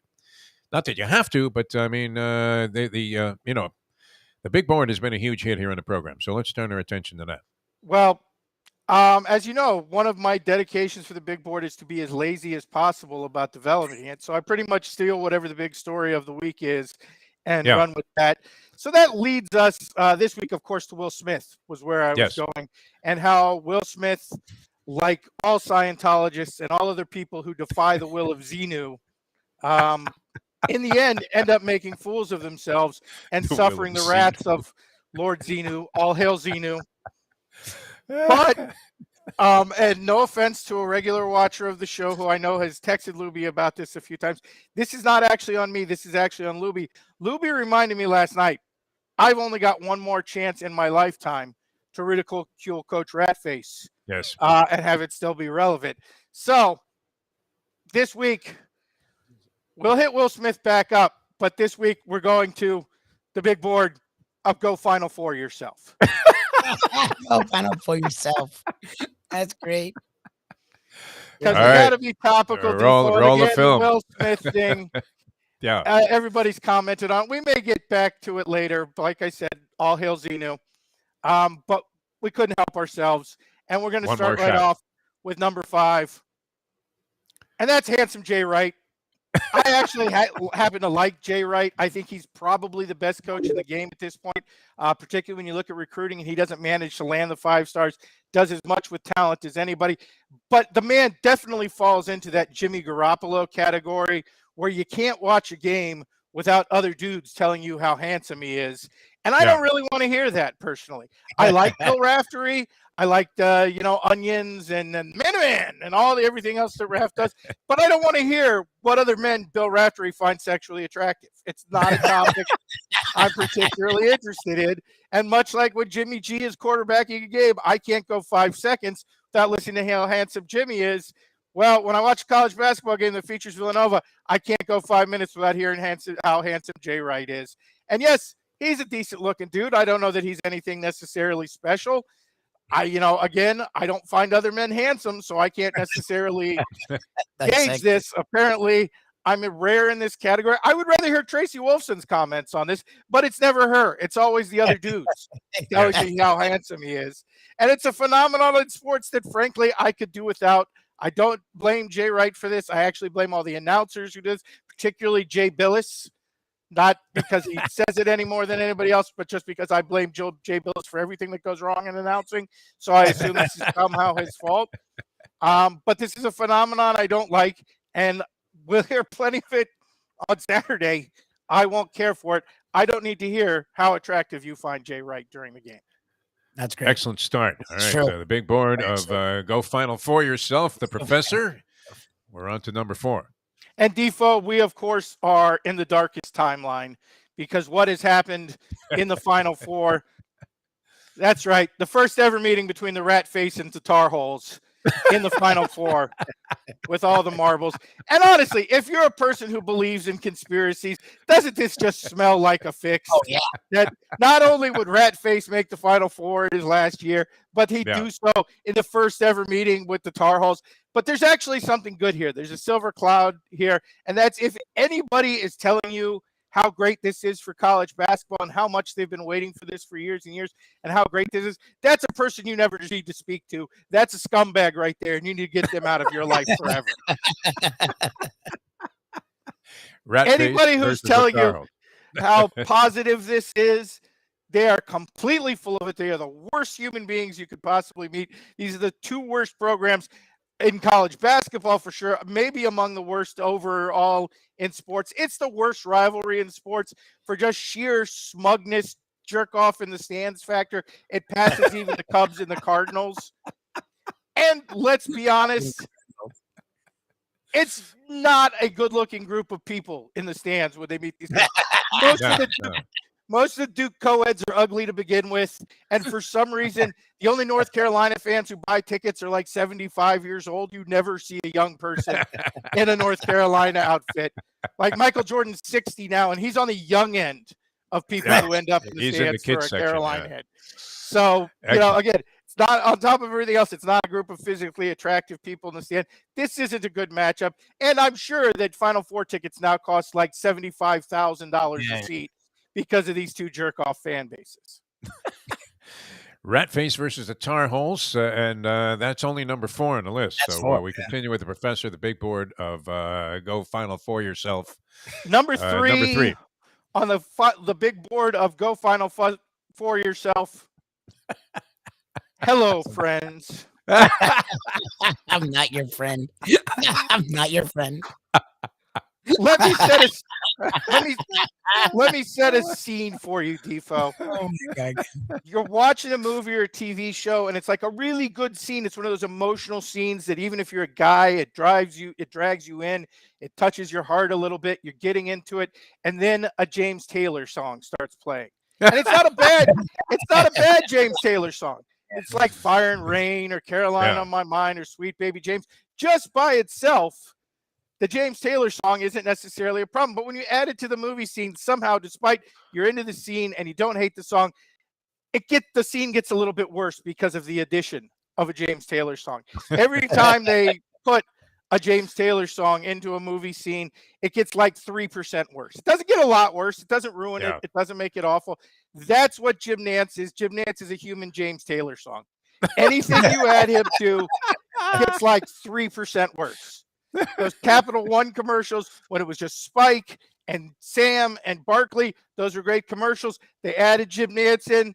They didn't ruin the commercial like they did with Leitner, but it got like 3% worse. That's what Jim Nantz is. Jim Nantz is the human equivalent. And I'm not saying this because he gives sloppy fellatio to Belichick every time he gets a chance. I'm not saying this because somehow, no matter what is going on in the game, he works a Masters plug in there to the point where, like, I wonder if after him and his wife getting done having sex, like 5 minutes later, the Masters is 18 weeks away, honey. And weirdly, the Masters is the one thing that he doesn't make 3% worse, because if you're a decent human being, the Masters is already 3% worse because his long history of racism and sexism and basically everything that's wrong with the world. Somehow, even though I don't associate those things with Jim Nantz, I kind of do, because Jim Nantz seems to just figure into the picture with the Masters. But again, he's not terrible. He's not the worst announcer out there. He's not the best. He's sort of somewhere in the middle. But anything he's a part of, 3% worse. Yeah, it's surprising they haven't at some point put Confederate flags in the holes to show you the pin location at Augusta National. All right, that's number 3, Jim Nantz. I am not your friend.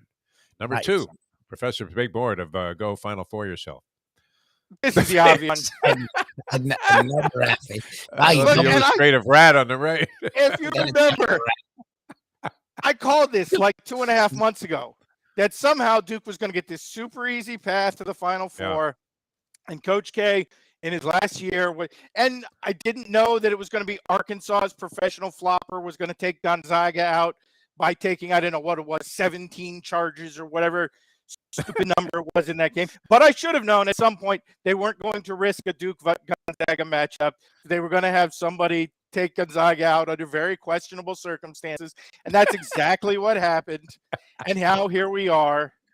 Once again, Michigan State was playing well for a half, and then all of a sudden the refs got very aggressive with Michigan State. Duke has actually played well in this tournament. I'm not completely taking it away from him. But again, if you're a conspiracy person, this seemed a little inevitable, didn't it? Like from the start. Yes. There was going to be a path of cheese that led to the Final Four. And it was going to be nibbled on all the way to this round, where somehow we're matched up against North Carolina. There was just an inevitability to this from the start. I'm not necessarily advocating it, because I can't really, other than that Gonzaga-Arkansas game, pick the moment where it kicked in. I can't point to the one moment where it got really obvious yet. We may get there.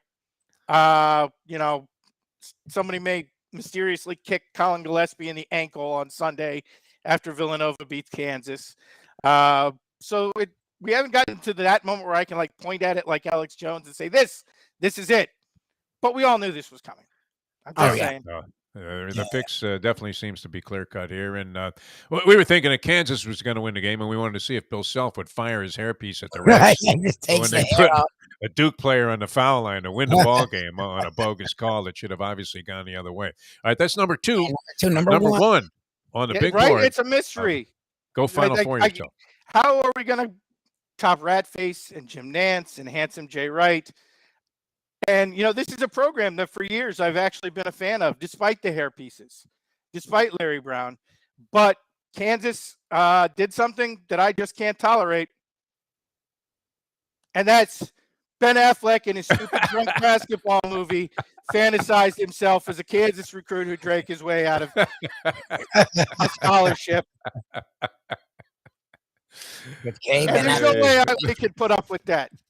I will forever now root against Kansas. I don't care who they're playing. I don't care if they're playing Duke.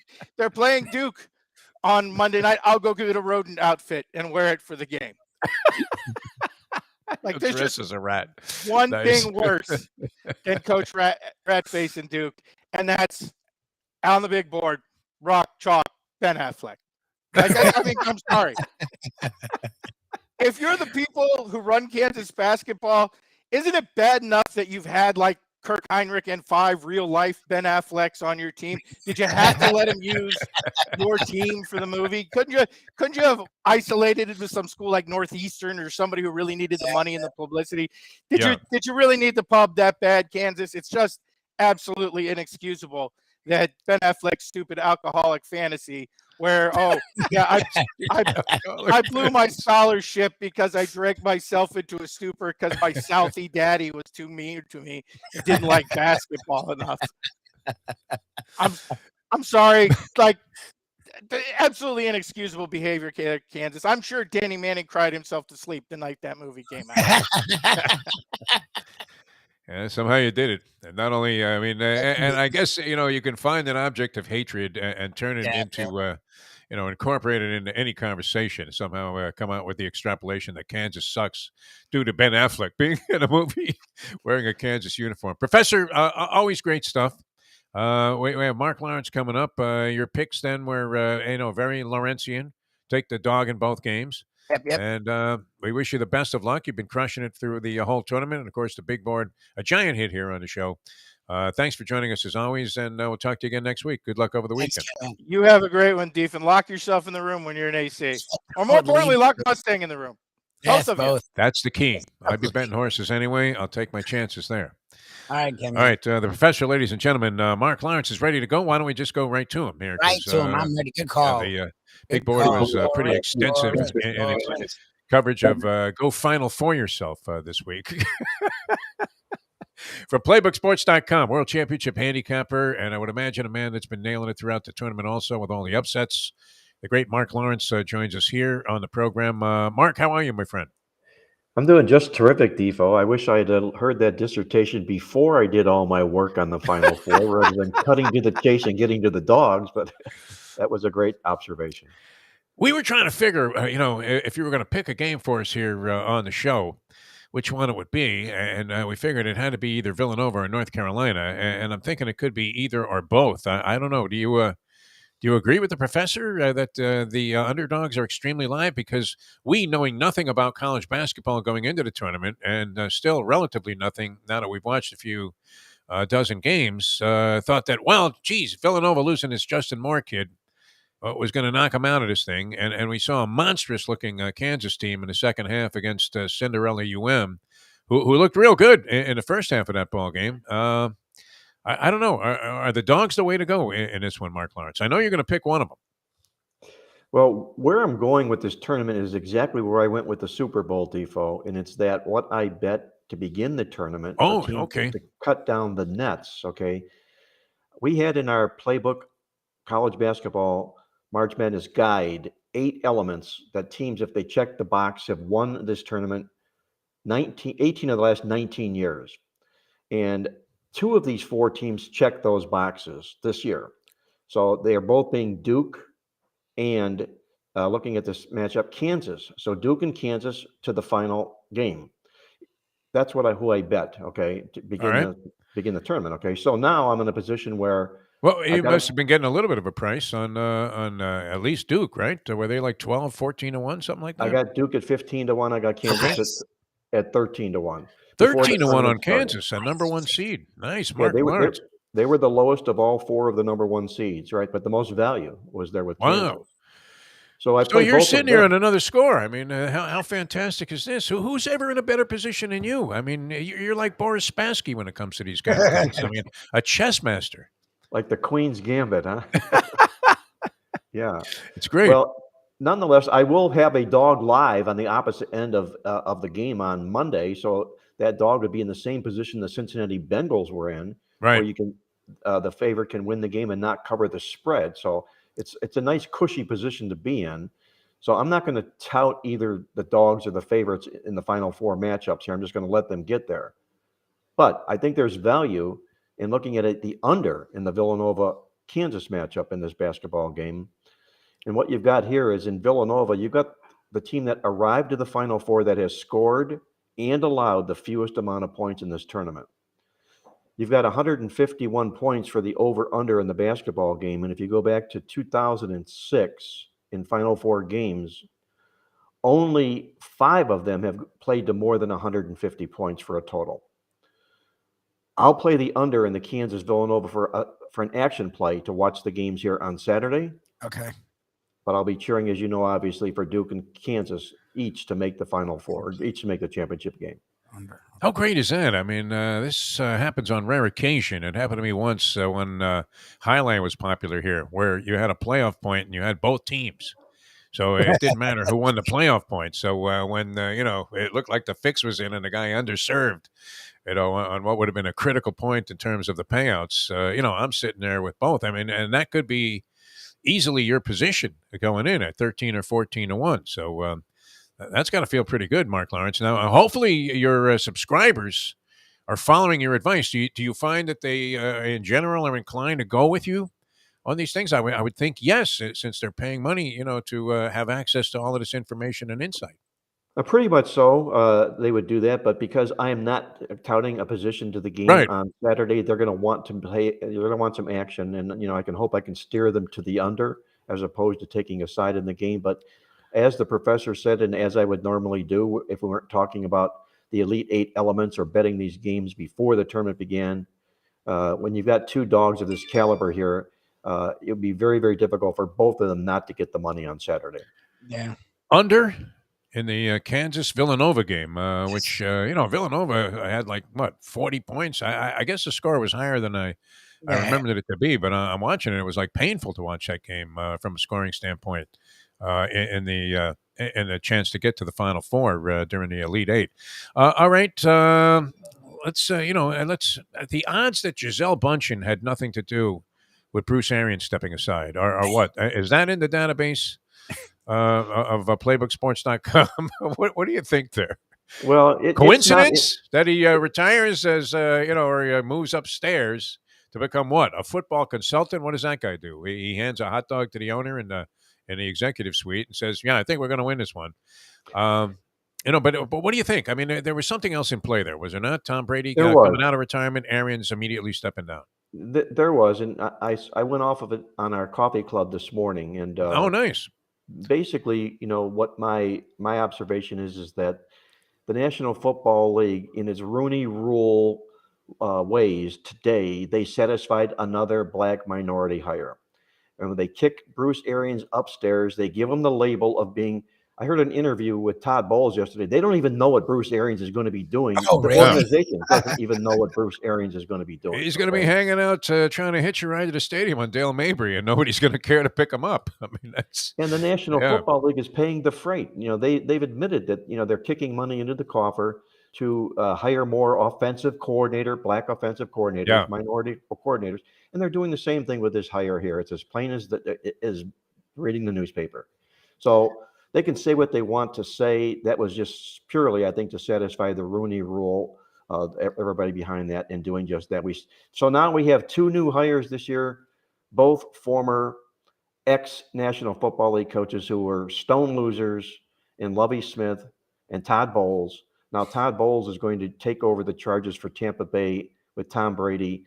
I don't know how much support they're going to get from the people they're having trouble signing free agents with in Tampa Bay at this particular point. I don't know if they're going to want to rally around Todd Bowles. I'm not getting off on one side of a tangent, and I'm not racist at all. Yeah. It's what the National Football League is delivering here these days, and that's exactly what's going on in Tampa. Very interesting. Yeah, the whole Lovie Smith thing was kind of strange. And, all of a sudden, the guy's name is never mentioned as a candidate for anything of late. And he had a long term as a head coach, then went to the college level and, had come back as an assistant, but you never heard him in any equation talking about new head coaching positions. And then Todd Bowles, I mean, that sort of came out of nowhere to me. He's been a head coach in the NFL before, but it does reek of a little, just pandering to the Rooney Rule, which, Al Sharpton must have been calling every day, Goodell's office. We need another black guy. And I'm going to be taking you guys to court. Flores will be the least of your problems at that point. But a little bit of Rooneyism there, exactly right.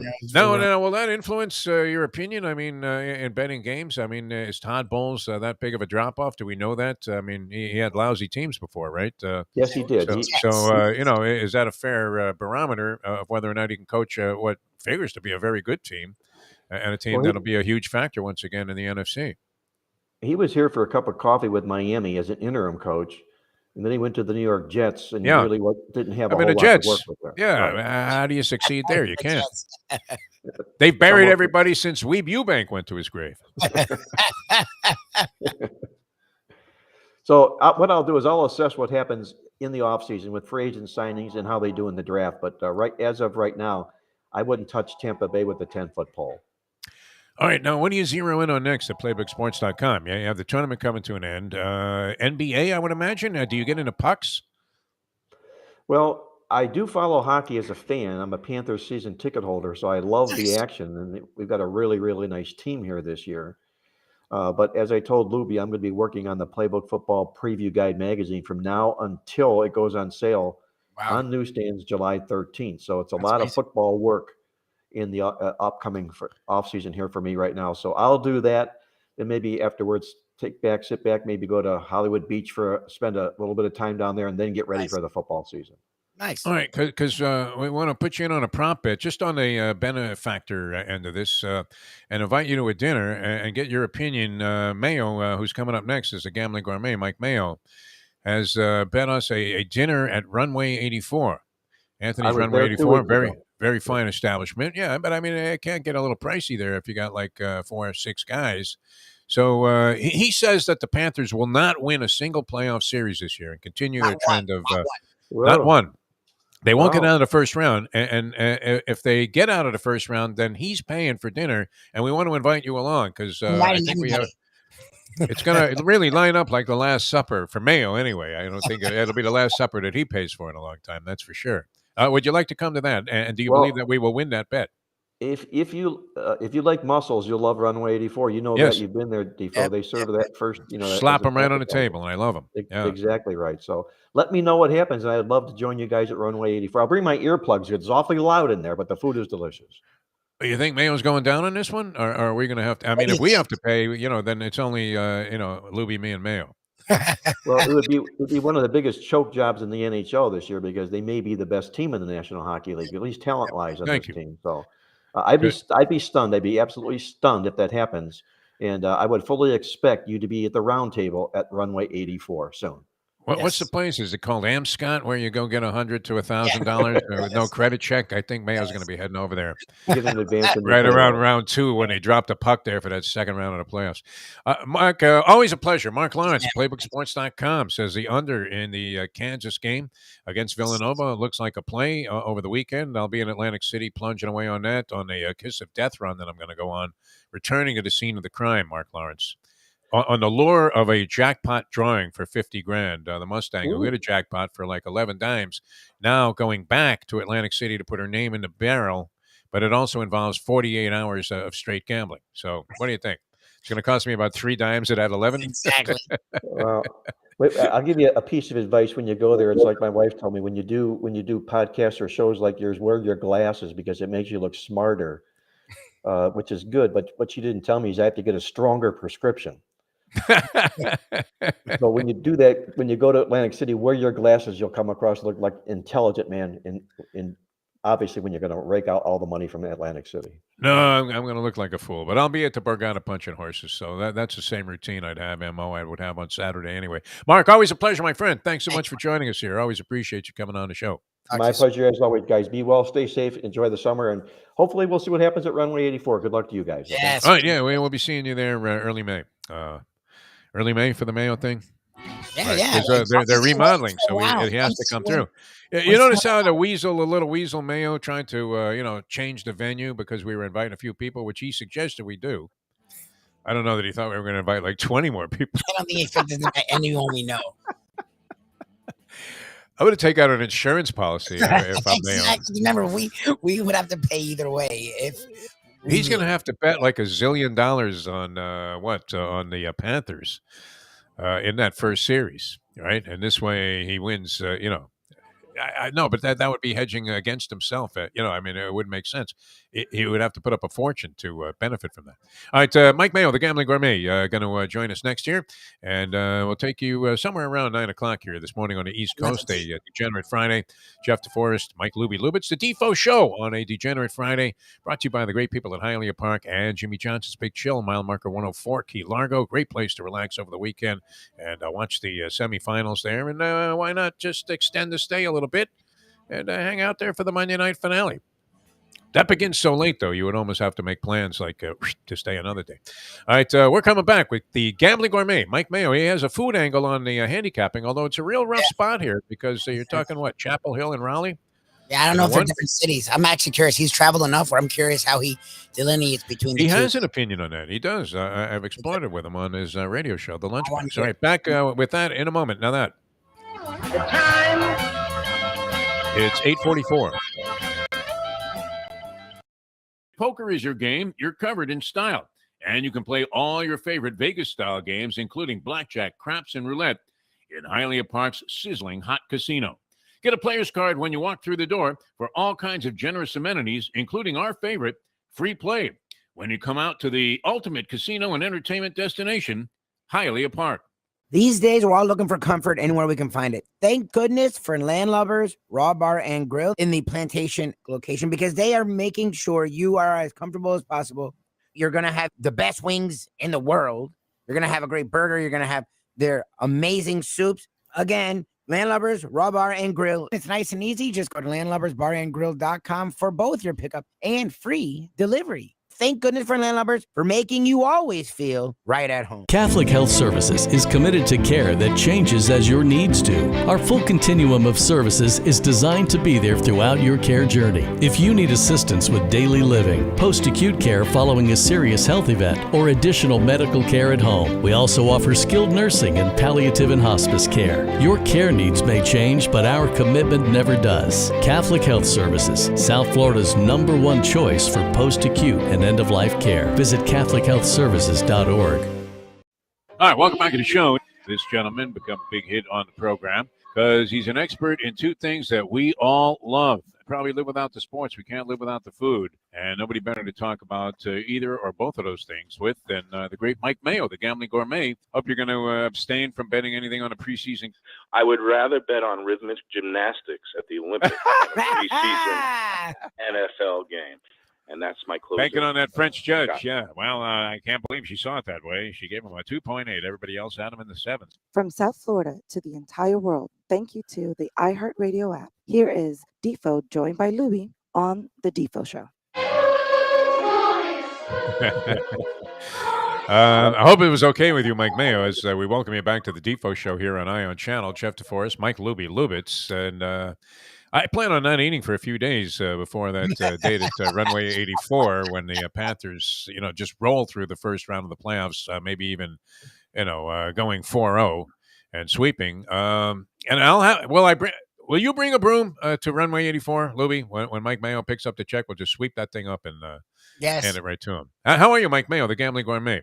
We invited Mike Lawrence to the dinner, so that's about I 10 heard now. that. I mean, I guess now soon it's going to be pretty much, we're going to have to roll up a VW filled with clowns and everybody that you meet on the street. It'll be filled with clowns, all right, if our group is going. We're going to have to, well, first, before we get into this, because we have to kind of put an end to this nonsense, and there's some thoughts from my man Jim Sarney about the parameters of this, it seems to be ever-expanding wager. But it's only the three of us if we lose. So, okay, before we get into on that, his own ticket, separate check for Sonny. I just want to say, first of all, it was a little bit jarring today because it was great to see Kate Bradar. Always loved hearing her thoughts. Obviously, great insight into the world of thoroughbred racing. Big weekend coming up between the Florida Derby and the Arkansas Derby. But to go from her smiling visage to the professor in back-to-back segments. Yeah, it's like really going from a 7-course tasting menu at Le Bernardin to a wet 4-way at Skyline Chili. You have to go 5-way though. If you're going to go 5-way, Michael. But the professor, is he like locked up in a dungeon with formaldehyde? Because the way he looks positively ghoulish, and it's just, he brings great stuff, but material's brilliant. But to go again from seeing the bright and smiling face of Caton, it's a tough transition, Kate Brainard to. It's like Leslie Visser to any other person, male or female, who's manned the sidelines, at an NFL game or an NCAA tournament game. It's going to be a tough act to follow, as it was. And you got the buffer there between the professor. Yeah. And your own appearance here with the Mark Lawrence, which, that's a whole nother reality that Mark brings to the table here on the program. We try to bring you the best of all worlds. That's really the key to what we're doing as an entertainment package here. And, Jack Namer, he does feel like he's a ringmaster of sorts. In fact, you met him. He was wearing a top hat, had a little cane, and he was saying, women and children, step right up to the front here. This is going to be some kind of act. The other thing I got to say is that I really think this Duke North Carolina matchup in the Final Four is really good for college basketball. So I think Professor, very strong in his opinion, and and I'm sure he would love to debate you on that. But all right, I mean, you've been using the food angle. You had a major score, man, with St. Peter's. So when they won that game, they were what, 6 or 7 to 1 on the money line, Mike Mayo, and yeah, no. Last week turned out perfect because the only games I gave out were on the Thursday and Friday games. When on Thursday night's games, you would have made a profit of $340 something, and Great. then the Friday night games when you had the added bonus of both St. Peter's and UM. Well, UM was favorite, but St. Peter's winning on the money line. It was again another big night. The weekend was a wash and just went down the drain for all the food handicapping in the NCAAs. But this week with the Final Four, it's pretty distinct. Well, the first game anyway. I mean, the Villanova-Kansas matchup, food-wise, Philadelphia blowout. Yeah. over Lawrence, Kansas. As much as I like Lawrence, and I have friends there, and I've been there, and there's some good little bistros and whatnot, but it's a route. I mean, Philadelphia wins in the food department handily, and the fact other that than Villanova, cheesesteaks, I mean, everybody always thinks cheesesteaks, but there must be any number of like really high-end Italian joints there in Philadelphia. no, there's great Italian food. Yeah. There's great everything now. It's a really thriving food scene because what's happened is a lot of the up and coming chefs from the New York area that can no longer afford rent or starting a restaurant in New York, or even, it used to be they'd go to Brooklyn or Queens. Now they've been priced out of there. So they're going down to Philly. I've got friends here who go up to Philadelphia because their son's in graduate school up there at Temple, and they go up there, and every week they're raving about finding some new great little restaurant. So it's not just the cheesesteaks and not just the Italian anymore. Philadelphia's coming to its own as one of the best food cities in America. So again, getting the 4.5 points, it makes it an easy play. Take the Villanova, take the points, take the handsome Jay Wright, and just run to the bank. See, and Kansas, I mean, what do they qualify on in terms of food that you would think was indicative of like, steaks? I mean, what would you say? Like, are they near Kansas City at all? Can you pretend like barbecue's a thing that they have? Well, first of all, if Kansas City's in Missouri, man. Right. If you go to Kansas City, I guess there is a Kansas City, Kansas. There's a Kansas. It's one of those bifurcated cities, and that's a big word there. But half of it's in Kansas and half it's in Missouri. Well, that qualifies. Yeah. But the better part of Kansas City, when you go there as a tourist and you're going to be eating anywhere, it's in Missouri, so it doesn't even count as Kansas food. Oh, okay. All right. And Kansas, I don't know what you get there. I mean, I think they grow corn. There's some cows. Have you been to Lawrence there to cover a football game ever in your career? Yeah. No. I've been there. I have a friend who works there for the KU alumni magazine and used to work at the Sun Sentinel, Chris Lazzarino. So I've been to Lawrence, and again, it's a good little college town. It's got some funky little bistros, but nothing in the way of. You just can't think. You can't say Lawrence, Kansas, and you think of any particular food item. It's really a bland, Waffle House might be big there. McDonald's. I believe they have several gas stations that might have some food. I don't know.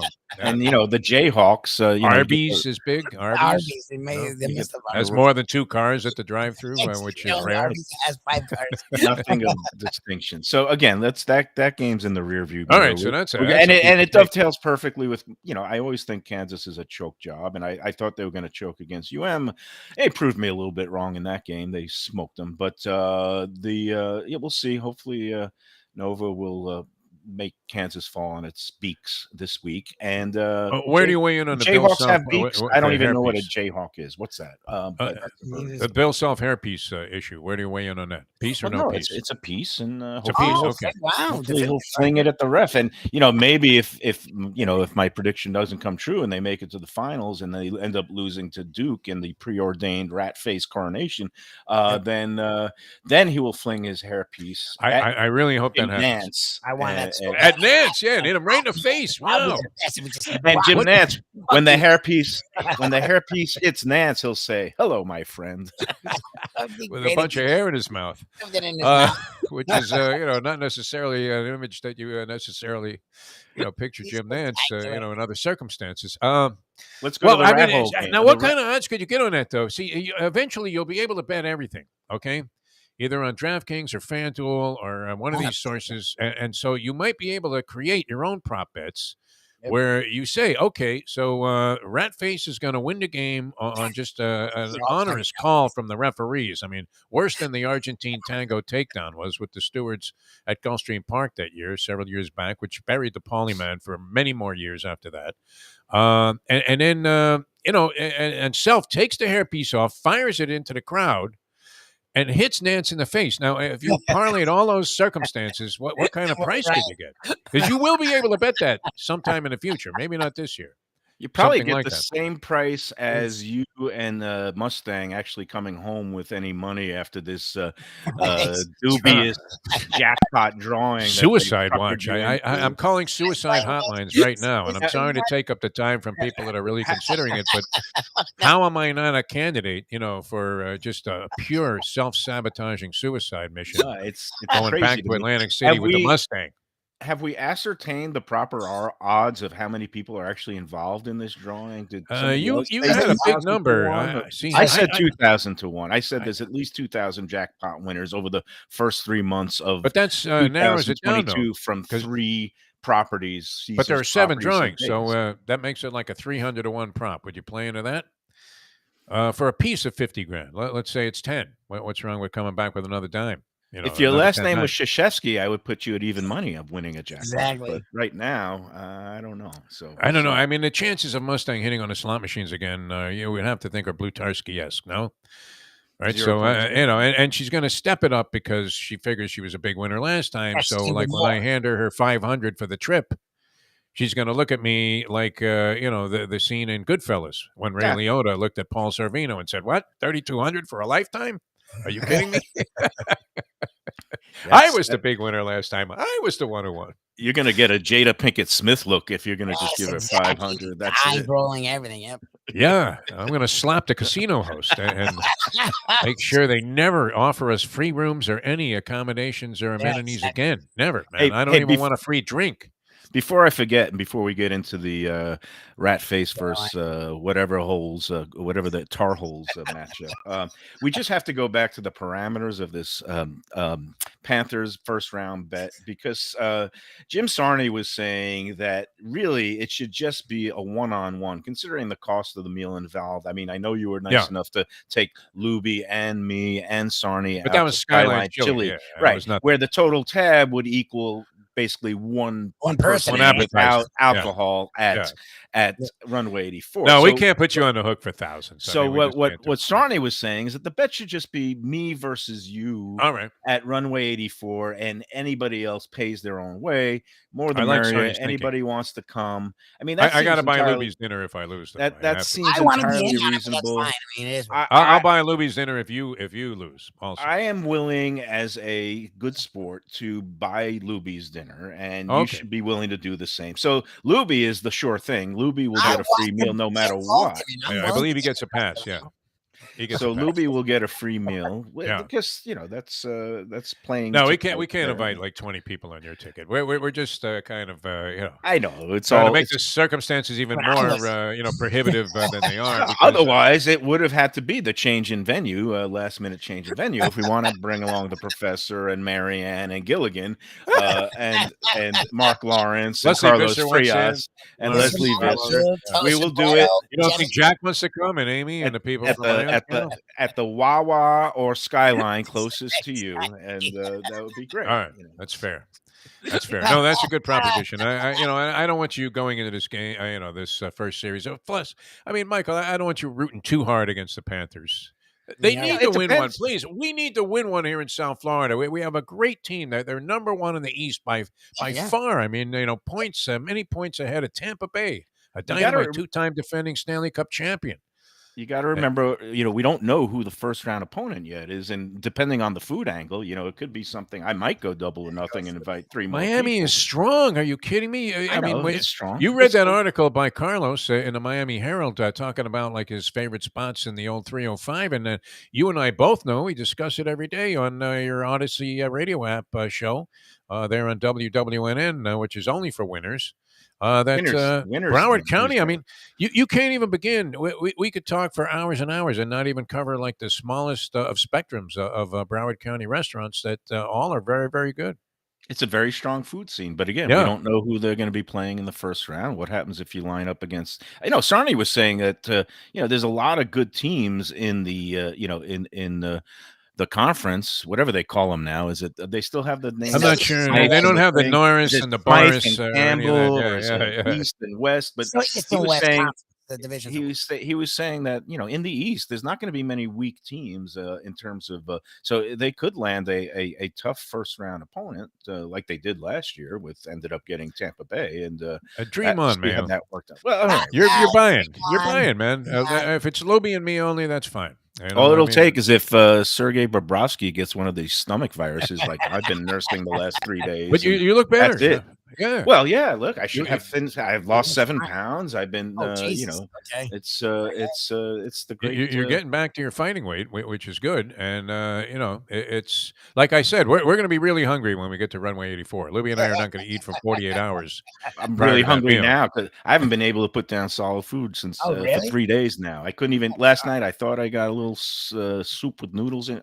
You've been picking up a lot of weird stuff, though. You thought you had COVID a couple of weeks ago, and now you've got this and that. I mean, hypochondriac. I mean, if I doubted that you were really Jewish with a name like Mayo, I'm beginning to believe now that you have all of the hypochondriac tendencies of a paranoid, psychotic, Jew.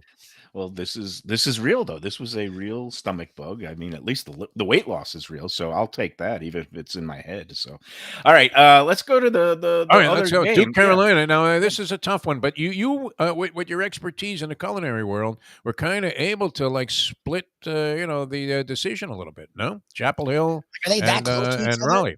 Like, it's not different cities; it's the same city. Like. No, well, it's called the Triangle, which is this, they call it the Research Triangle, which is the 3 cities that have universities, which is Durham has Duke, Chapel Hill has University of North Carolina, and then Raleigh is actually the biggest city. It's the state capital, has NC State. Right. NC State, nowhere near the NCAA tournament this year, but Raleigh is actually the city that has the best food scene. It actually had 3 chefs nominated as semifinalists in the James Beard Awards this year. So if Raleigh was in it, then Raleigh would be the runaway winner, NC State and Jimmy Valvano and all that stuff. But yeah, that's long in the past. Too bad you weren't using that angle on that tournament. Yeah, right. I mean, imagine exactly. riding the crest of that underdog wave all the way to the final. But the reality is Durham and Chapel Hill are very similar in terms of the size of the towns. And, they're all about 15, 20 minutes apart from each other in the triangle. And, similar, Durham, Chapel Hill. I haven't been to either one in a long enough time, so I can't say which one that has the better restaurants or food scene. I gotta weigh them out as a push. It's a tie. And when, tie always goes to the underdog, which in this case, in this game would be Chapel Hill, right? With North Carolina getting the 4 points against Rat Face. But, here's where I'm going to kind of differ. I'm going to say heads up winner is going to be Duke because of the fixed Rat Face going out a winner in the final angle. And I actually think it's the better story because, he's had a rich career and he deserves to make it to the final. You say the best story would be him losing his last game in a final. No, not in the final. I say the best story would be him getting blown out in this game. What do you think? By his rival. Okay, but I'm gonna say food angle wise North Carolina. So I'll take the 4. What is it? 4.5, 4 and a hook. 4 and a hook right now. I've seen discrepancies on that. Four. So four on the spread, I'll take the Tar Heels getting the 4 and a hook, and on the money line, I'll take the Duke Blue Devils and have them going through to the final, but not giving the points. So does that make any sense? Yeah, it makes perfect sense. I'll say Duke's going to win by 2. He's going to win by free throws at the end on a cheap call. Bogus call. Of course it is. They're going to happen that way. There's no doubt about that. Duke by 2 in regulation, and that way I'll cover with the Tar Heels, and the Rat Face makes it to the finals. No, when the image went up of Ratface during the professor's dissertation, and it was very. I mean, Professor Erwin Corey never had illustrations like this, where you had the actual, dead rat, and the guy's name escapes me now for a second here. The Channel 10 reporter that when he shows up here locally at your restaurant, Jeff Weinzier. Jeff Weinstein. Jeff Weinstein, yeah. He's a Hollywood resident. I see him all the time. How do the restaurant people in town feel about, like, I mean, is it like Mike Wallace showing up in a mechanic shop back in the days when he was on 60 Minutes and, he'd find out that all these transmissions were bogus? And, he goes there, and it was always, some mafia-related, shop where they were also taking action on games, and they put the, hand up to the camera. Is that the way it is with Jeff Weinstein when he shows up? If Jeff shows up with a camera crew in tow, you're in trouble. If he shows up just by himself with his kid, it means he's coming to eat at your restaurant. I've seen him around town at like Grandpa's Bakery. He goes in there, and that. But people would think they were, that he was suspicious that he was really checking for rats, right? No, they would say if Jeff is eating here, this means it's a clean place. Oh, okay, he's bringing his kids here. If he's going there to the story, then it's bad. But if he's going there to enjoy it, then that means it must be really good because he's the guy that finds all the bets. Right, Yeah. and he's a big fan of Tropical Acres, by the way. Oh, very nice. Yeah, well, he's he's he's a member of Let's Eat South Florida. And when somebody was chiming in on the typical Tropical Acres back and forth thread, Jeff chimed in saying he loves the place and he eats there all the time. And I was like, wow, must be clean then. And it is. Wayne's here. I mean, he comes and puts the sticker right on the door himself. I mean, to close the place down. It's great. He just has like one of those, glue brushes and a thing full of Flex Seal, and he puts the, this place is closed by order of the county commission. Sign up there himself. All right, Michael. Well, we wish you the best of luck with the stuff. All right, we'll talk to you later on in the day. Odyssey Radio app all around the world. We didn't even talk Florida Derby. I have no pick.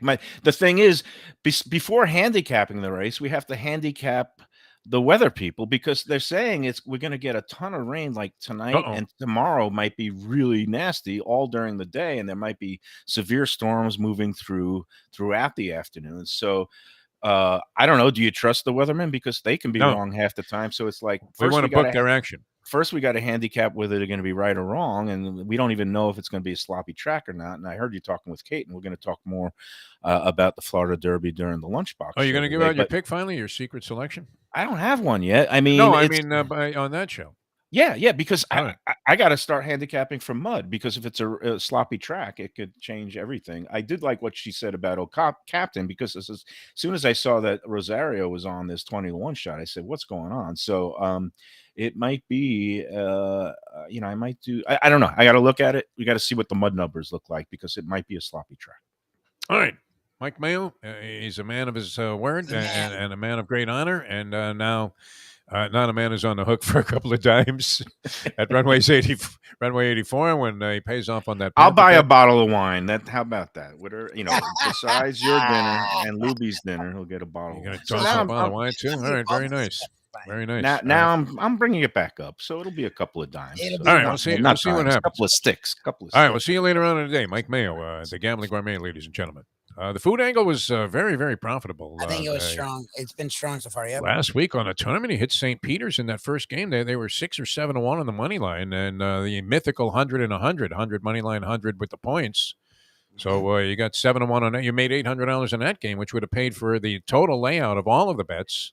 And I know you cashed a couple more. So that Miami also was a winner on both the money line, which there were slight favorites on, but also with the points at the proverbial minus 110.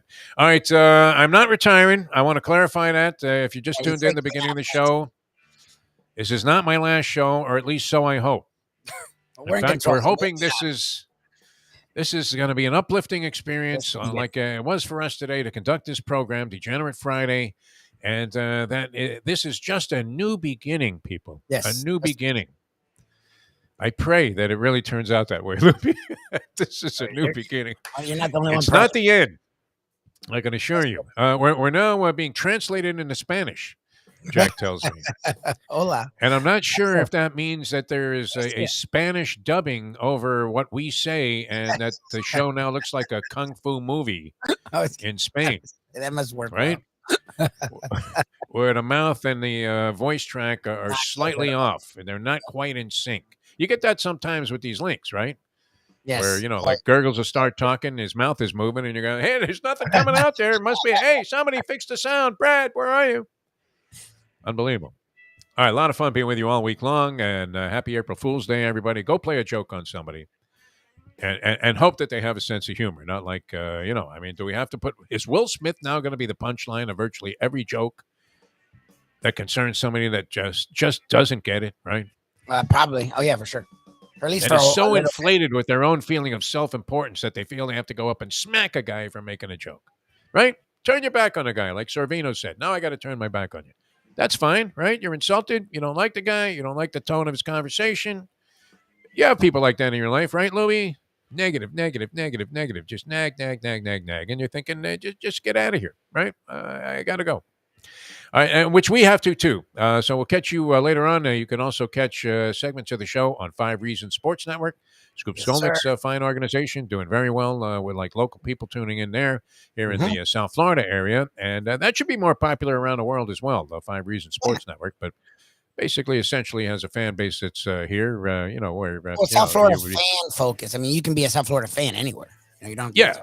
South Florida fan centric, though, would be the subscribers to that fine publication, internet publication, and they do audio and video streaming as well, so you can catch the full splendor of the thing. And the Believe Network, BLEAV, always some fine stuff offered up there. I think was it yesterday we had Brandon Lang on?